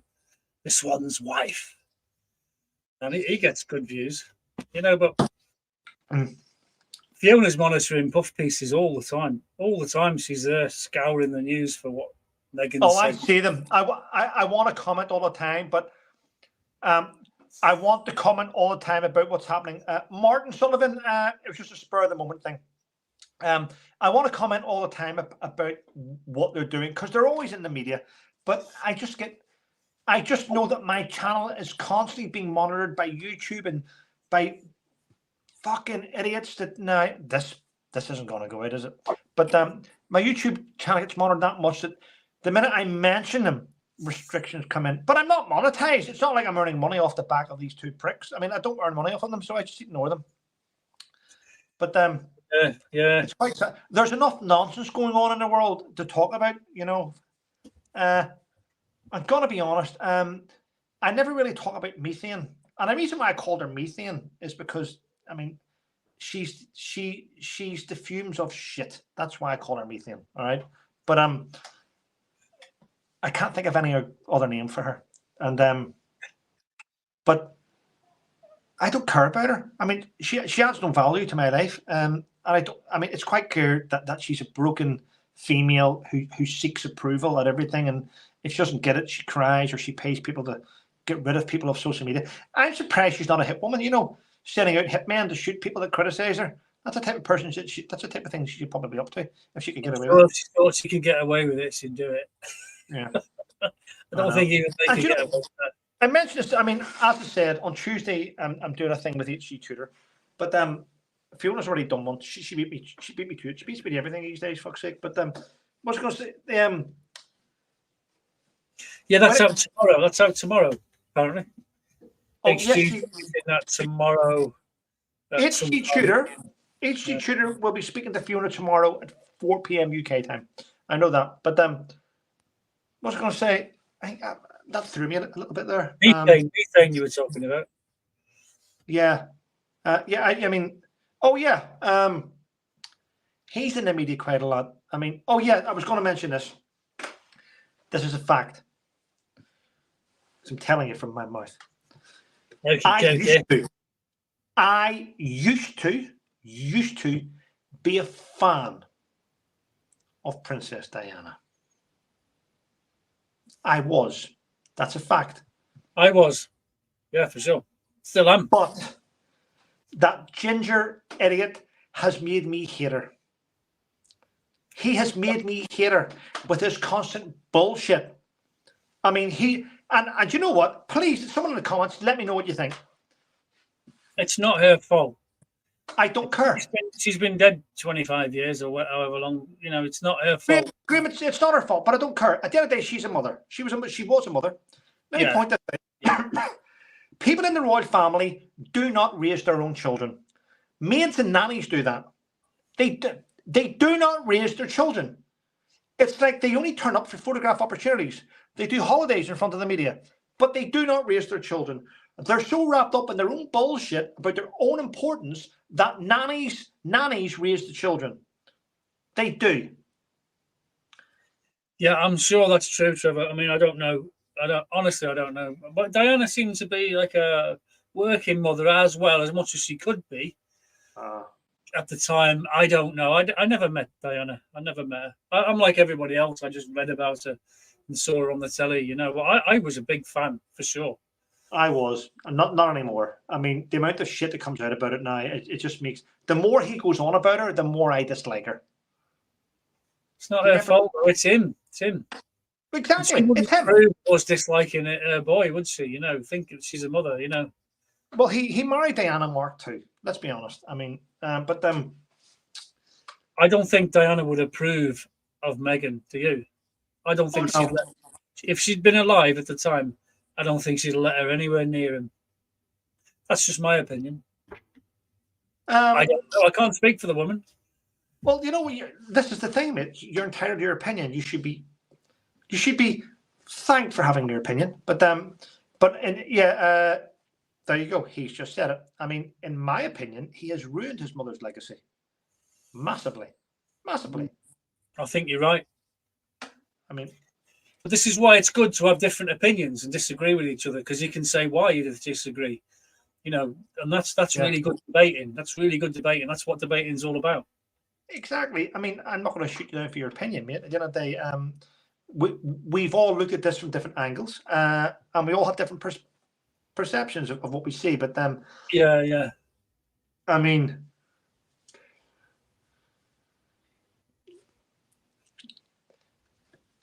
do you know the SA80, which is the L85A2 and all that? You know, the L85. I've seen it. I've never fired one, but yeah, okay. I know what you mean. Do you know how you cock a weapon? Yeah. Diana's had more cocks in my old rifle. That's all I'm going to say. Okay. Well, you may or may not be right. I know. Do you know what? I'm lying. I'm lying. I just thought I'd throw that out. A bit of fun, mate. You know, at the end of the day, I used to think Diana was a fantastic lady. She achieved a lot. She had a good thing about her. But everybody loved her. Everybody. She must have been the most famous woman of the 20th century. I would nominate her as the most famous woman of the 20th century. There may have been someone who thinks there was someone else. I mean, the Queen was famous because she was the Queen, but I think Diana was probably the most popular female of the 20th century. Popular, yes. Not most famous. I mean, most famous would have been the Queen. Also, Mother Teresa at that time. Yeah. There was quite a few. She wasn't just famous in the member of the royal family. She was gullible. She was stupid. She looked pretty. She was gorgeous, but she was stupid. She had so many different titles you could give her. She should have been left as her legacy to be Princess Diana, Queen of Hearts, and all that shit. They could have just left that. No, he kept bringing her up. Meghan kept bringing her up. They kept. At the end of the day, now I'm sick to death of all the shit about her. He's ruined her legacy, and I mean, well, I was very anti-Camilla at one time, but I'm not now. And I think what really changed it for me was David and Wallace Simpson, because he should have stood up. I always criticised him for not standing up for himself and cowering away and abdicating, you know. And this Charles says, nope, she's my wife. And that's exactly what I was criticising Wallace and David for. So I think, well, he's rightful king, she's his wife. Yeah, okay, Queen. Of course, that's what you call the king's wife, isn't it? So today I've got no objections to Camilla at all. So it just goes to show how with age your opinions can change. Yeah. I wouldn't say I was pro Camilla, but I'm not against her, not at all. Yeah. Right, Martin, there is no elephant in the room. Yes, there has been, for many years, there has been assumptions that Harry is the son of James Stewart. And I'm going to be honest with you, mate, it's bullshit. And don't talk about ginger hair, because my mother and father don't have ginger hair, and I've got ginger hair. It does happen. You get one dickhead in the family, it happens, okay? But he's not the son. It was proven many years ago. Lady C even pointed it out. It's been proven that he's not. And Lady C once did a chat about that and said no. It was just. They would have DNA tested him years ago. I'm sure it's been done. Lady C said that Harry is the son of Charles. you can see it in his beady eyes, can't you? You can see his I face. don't, He's got Charles's eyes and the nose when you look. I've never looked that close at the ugly fucker. I've never looked that. I don't care, honestly. Yeah. I just don't. I mean, I don't care. DNA is amazing. If it's allowed. My daughter got a DNA test, and it revealed people in my side of the family, revealed people in Fiona's side of the family who've had the same DNA test, and it said something like 2% Southeast Asian.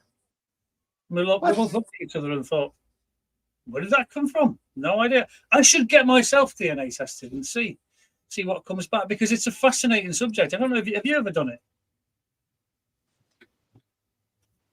It's never cropped up. It's just something I don't. I mean, why would I want to get a DNA test? It doesn't make sense. I don't know. It's factual science thing, isn't it? You know, you want to participate in it or not? You know, I've got no objections because. But why would you? I don't know. Well, I haven't, have I? So I mean, Your DNA. I'm probably your DNA. Listen, if you're coming home to your house, right, and your mother and father are Jamaican, then go and get a DNA test. There's something wrong there. They're not your real parents, right? You should only have your DNA taken is if you've committed a crime, right? Oh, right. Well, they do. The cops swab. Every time you get nicked, they swab you, don't they? Take your fingerprints and everything. For sure. That happens all the time. All the time. Yeah. I mean, DNA, I mean, yeah. A lot of companies it's a really good thing. But, you know, people have been proven that they were completely innocent of the crime they were convicted for. And they've let them out of jail like 10, 15 years later.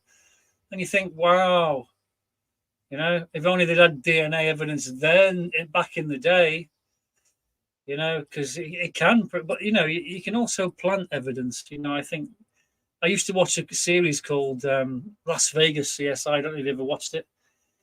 And there was a guy planting DNA evidence at the crime scene, you know, to set someone up. So you got to be careful. You got to be super careful. There was a show I watched in Las Vegas many years ago, probably in the 80s and 90s.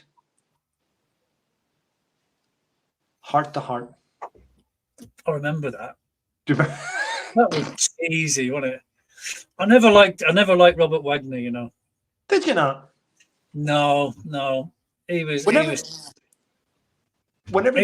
wife died in very suspicious circumstances.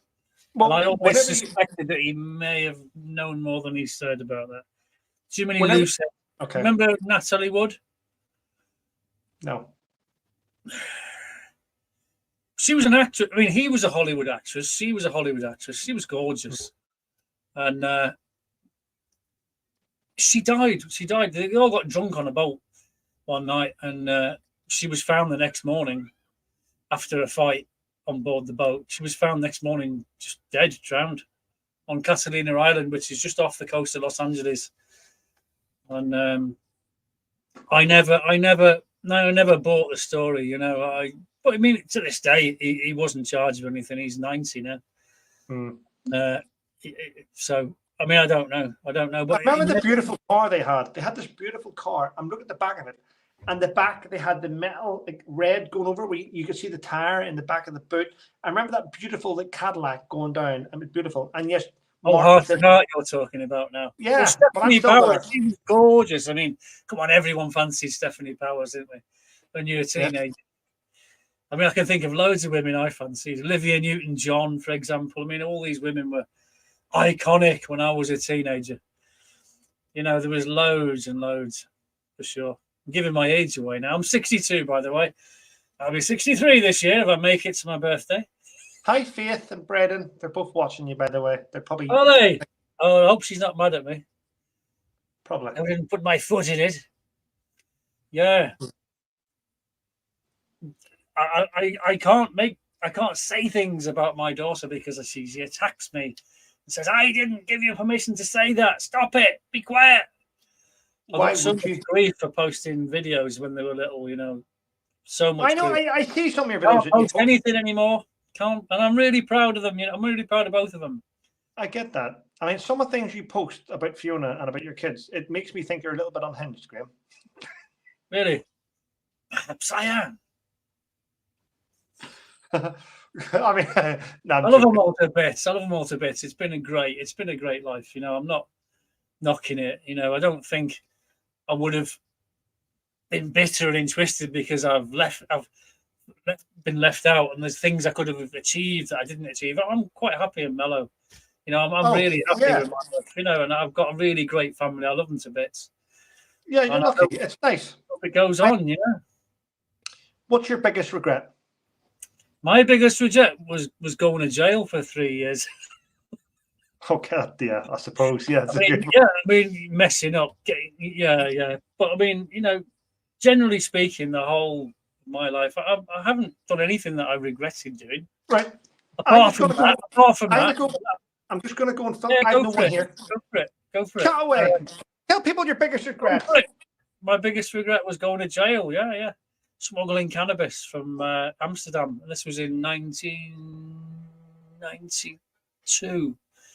92, and that was not making excuses. We were all skint, okay, and seemed like a good idea at the time, but apparently it wasn't, and it didn't work out well. But yeah, we all make mistakes in life, don't we? Nobody's perfect, and I'm not pretending to be perfect, not at all. Right, let's answer some of the questions while Trevor's away. Questions, anybody? Grumpy Sapper. Graham, if we were together, we'd be drunk. Laugh out loud. Grumpy Sapper, I like him very much. He's an ex-policeman, and you know, I'm an ex-villain, so we get on really well. Well. Also, it's in the name. He's an export engineer. He's a grumpy Expert engineer, yeah. Well, you know, when I start doing some of the videos, because I'm into military history, and Gibraltar's a gold mine for military history. And if I go out and make a video, which I think was really interesting, and people will be really interested in, you know, I get like 10 views. But if we just talk a load of shite about nothing in particular, you know, like you and me now, Yeah. ooh, loads of views.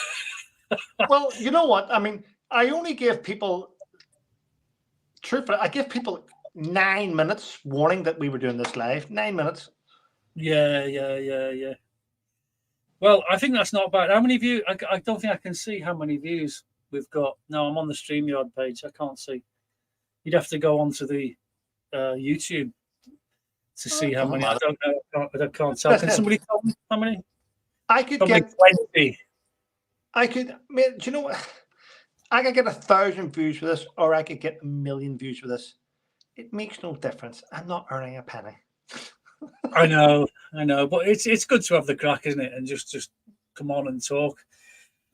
It's great. Sapper, if you ever go to Gibraltar, the Royal Artificers, what were they called, Trevor, before they were called the engineers?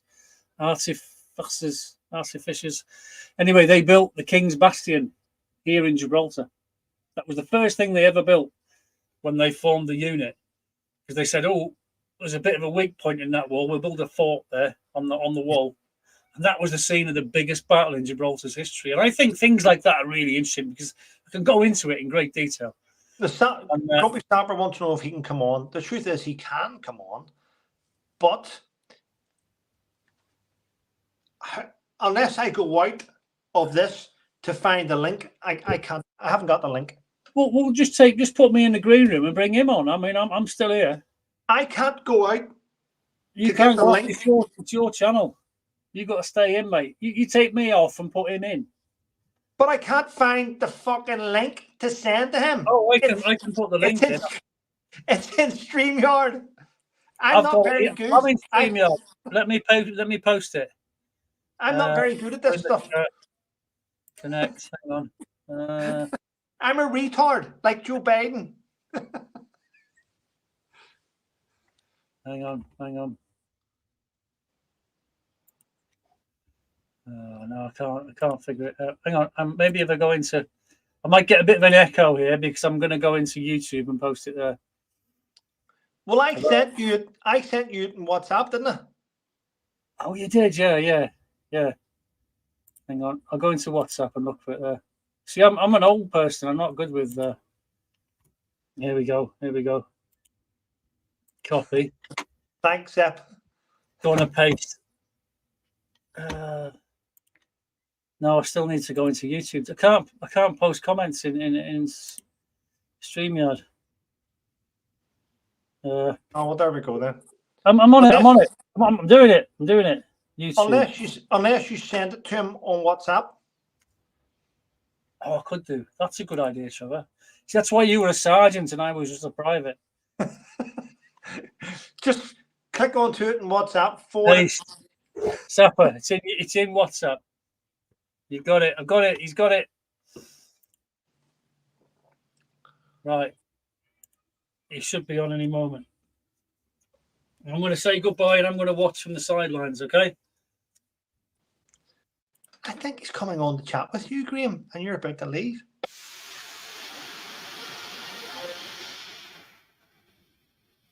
What the hell was that music? That was the American national anthem. Was it? Didn't you know the American national anthem? It sounded like static, mate. Like radio static. Oh, well. Where's Sapper? After all that fussing, he's not here. That was me doing the bow out and everything, you know. I'll come back in. Here we go. Hey! Hey! Jesus Christ. Was it? Didn't you know the American national anthem? It sounded like static, mate. Like radio Hang on, I need to delete. Someone's got YouTube open. That was me. It's Sapper, he's got YouTube open. Stop talking about me.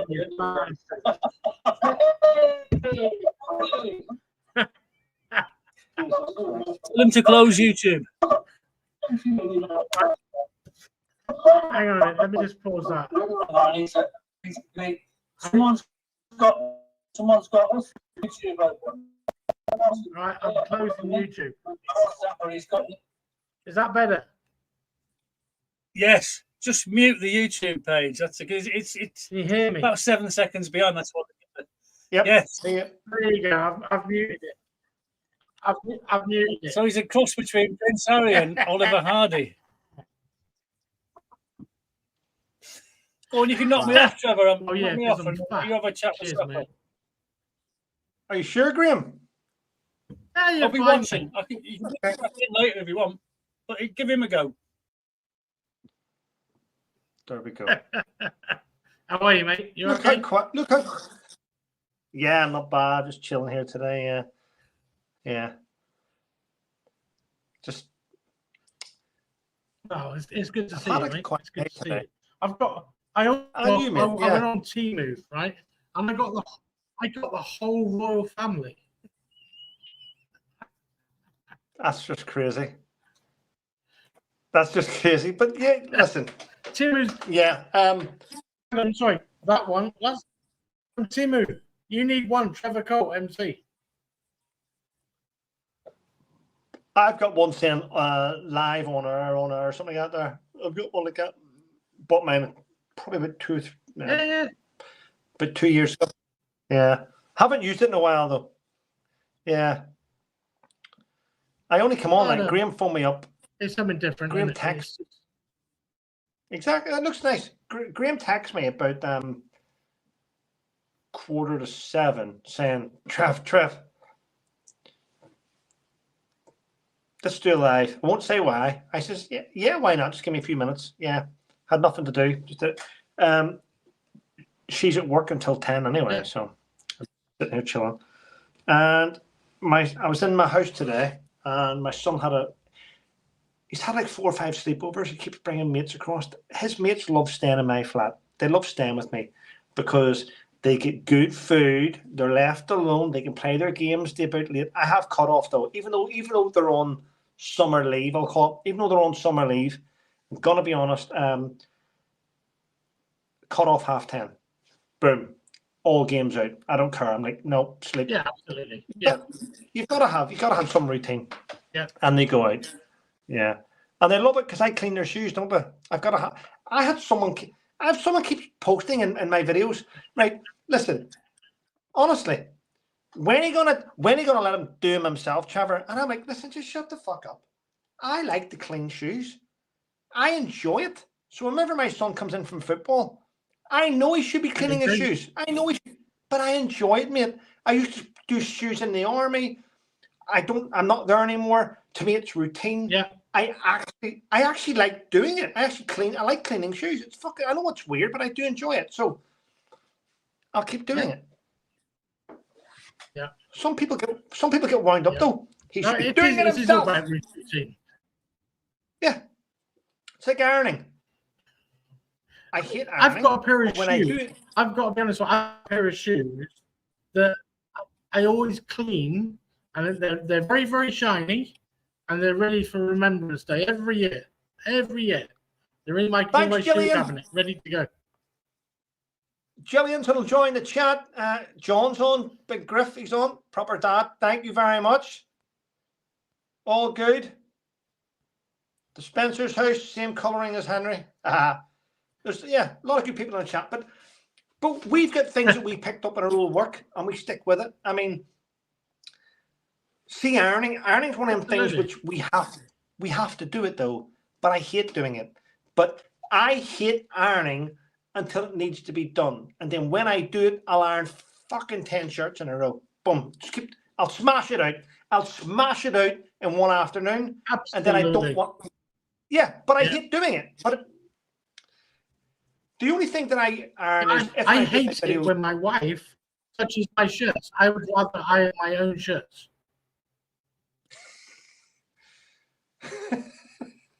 I don't use starch anymore. I iron my son's school uniform though. When he stays with me, Wednesday, Thursdays, and Fridays, it's ironed. His shoes are highly polished. He goes to school looking perfect. The only thing he misses is a good attitude, but there we go. Absolutely. Hi, Karen. But that's kids, though, mate. That's kids. Yeah.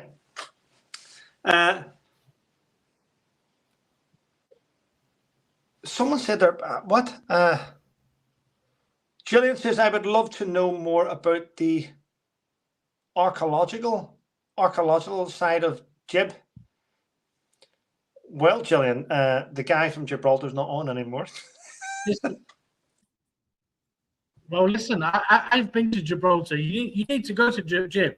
You need to go up to the rock. There is so much history there. It dates back to the 1700s. It's amazing. Just be careful of the monkeys. The monarchists. The apes. The what? The apes. No, the apes. The apes. Yeah, the rock apes.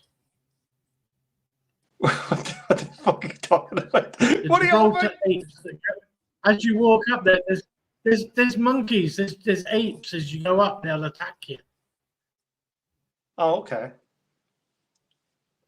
Didn't know that. Mary Bradley says royal family, English, German, French, Danish, Norwegian.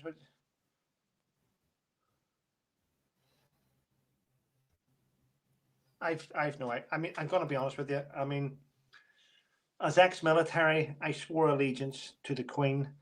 I wouldn't do it today, if I'm honest. And I may like William and Kate. I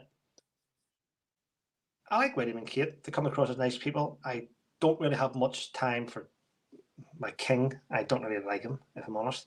Not a fan of Camilla. And I think Harry's a knobhead. I mean, I like Prince Andrew. A lot of people don't.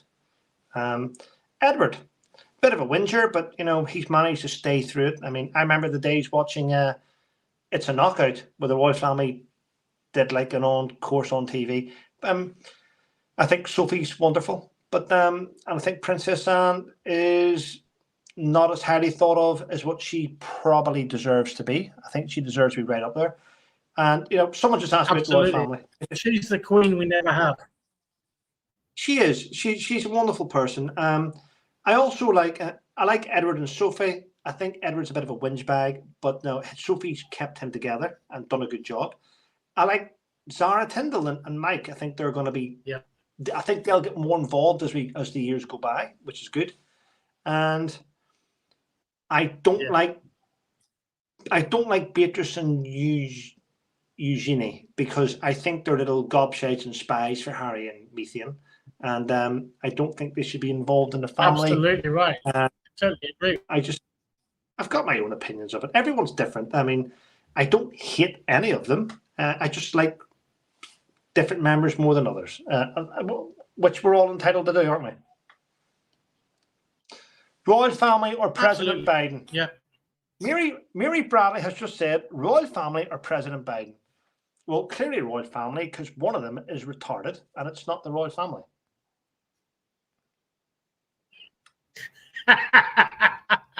Absolutely right. Of course, yeah. Yeah. Locomotion, will you watch us live tomorrow? No, Harriet, I won't. I don't know the guy. He's not a friend of mine. He's not in my circle. I just, Locomotion is one of Foxy's friends. Yeah, but I mean, why would I want to watch someone that I don't even know? I mean, I just don't. Correct. Tomorrow, I mean, I'll support Foxy. I'll support him, but I can't go out on a limb and keep pushing it. Only if he's on. I mean, if Foxy's on. Foxy's a great guy. I'll support him. I'll support his channel. But, where does it stop? I'm already supporting 45 different channels. Can't keep pushing it that way. You got to... I mean, Foxy's channel needs to build up, doesn't he? Low commotion. I'm literally here. Does. It's okay to be here. He needs to make it more progressive as well. Yeah, he's Foxy's friend, but I don't really know the guy. He's on here now watching, but I'm supporting you, Trevor. Well, thanks, mate. But I was asked the question. I'm answering it. I can't lie. I don't really know you, mate. I'll have to watch you to see. Yeah. I'll have to watch you to see. That's the bottom line. Get some content together, Loco. Get some content together, and we'll listen, and we'll watch it. I mean, I've only got 151 followers, I think it is. But you know what? I don't give a shit. I'm quite happy to plod on forward and just develop my channel. I'll have to watch him. I mean, yes. I mean, I don't know his content. That's the bottom line. I don't know his content. I'll have to see what he does, and then no doubt I probably will support him. But I'm just saying I don't know his content. I mean, that's what I'm trying to get to. Without being rude, I just need to know his content because there's a lot of people out there do different content. Yeah.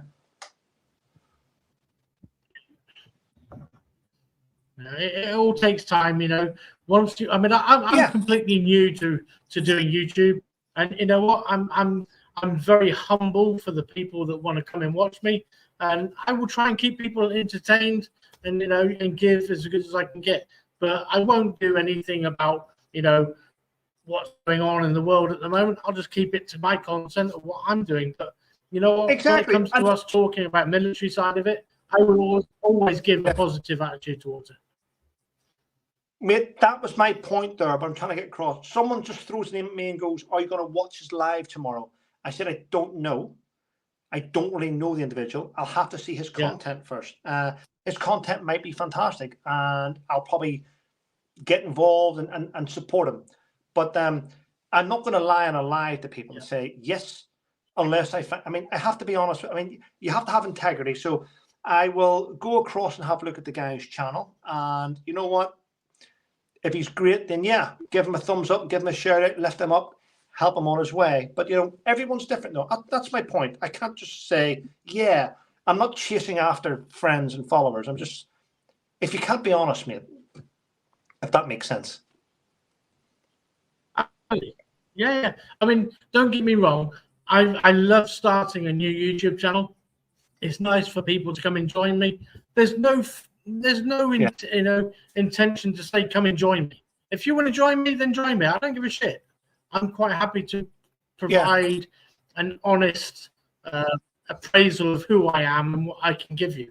If you don't want to listen to me, then fine, on your way. I don't care. See, I mean, YouTube, it's hit and miss, you know, and when you're doing lives, you'll have people like that put you on the spot in front of other people when they're watching, and it's like them trying to, are they trying to trip you up? The truth is, I have 154,000 subscribers. I'm not subscribed to 154,000 people. Why would I be? You know, I do my best to support the smaller channels. I think you know it anyway.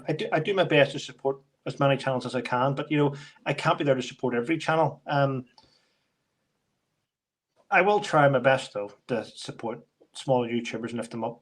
I have to give you a shout out as well, won't I? And lift you up a little bit. But yeah, I mean, no problem. I'm not looking for that, mate. I'm not looking for it. I'm quite happy to be organic and push myself forward as much as I can. What I'm good at, and I will admit it, is I'm good at getting people to whatever they need. I mean, I can't help them on their journey through YouTube, but what I can do is I can get people to their first 1,000 where they can get monetized. And then I can get you to 1,000 subscribers and help you on your journey. And then it's up to you with your content to get the watch hours, right? And keep going. But I don't even know if that guy has got 1,000 subscribers. If he hasn't, I could possibly help him do that. But yeah, I think he's new. He's new to YouTube. Is he new to YouTube? Is he? So see, I mean, yeah. I think a couple of nights ago, I can't remember. Yeah, I think a couple of nights ago he was on a live with Foxy, and I was on there with Graham as well, and we were all chatting. Yeah. He's very quiet. He's a very quiet kid, isn't he? He is quiet, isn't he? Yeah. So he is. Yeah. He's a good kid. I could help him. I could help him get these subscribers and help him on his journey, though. Yeah. I could do that. That's the least I could do. Yeah, but he'll get there. Yeah, I hope so. Hi, Corna. Corna says he'll get there in time. It's just yeah. It's about your content. If you can entertain and you can put things forward, then you're going to get people who are interested. Yeah, I mean, there's lots of things. I mean, I'm subscribed to, I think 6 tarot channels, right? Wow. I only watch one. Wow. The other 5 are, truthfully, Anna's good. She comes across nice, Anna.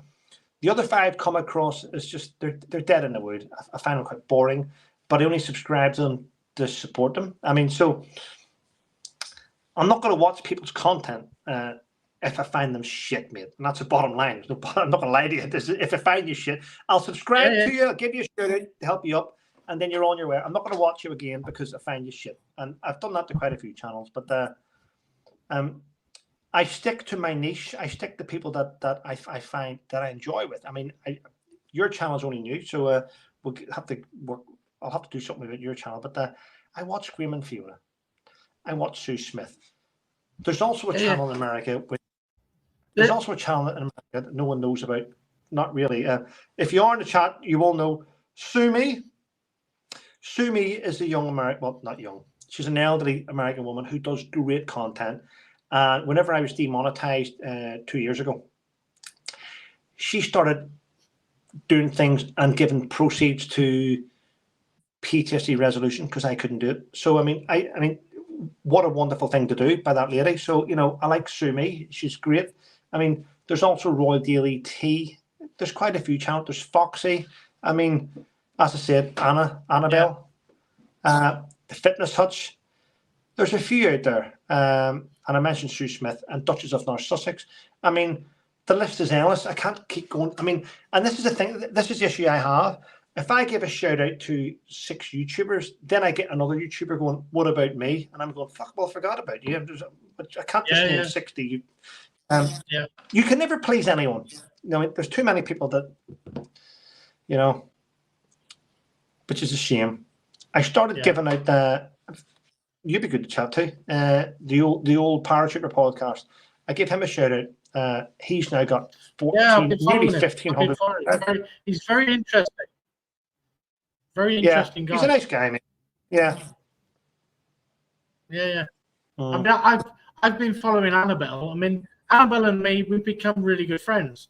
And the reason why is because she gave me a reading early on, and she didn't know anything about me whatsoever.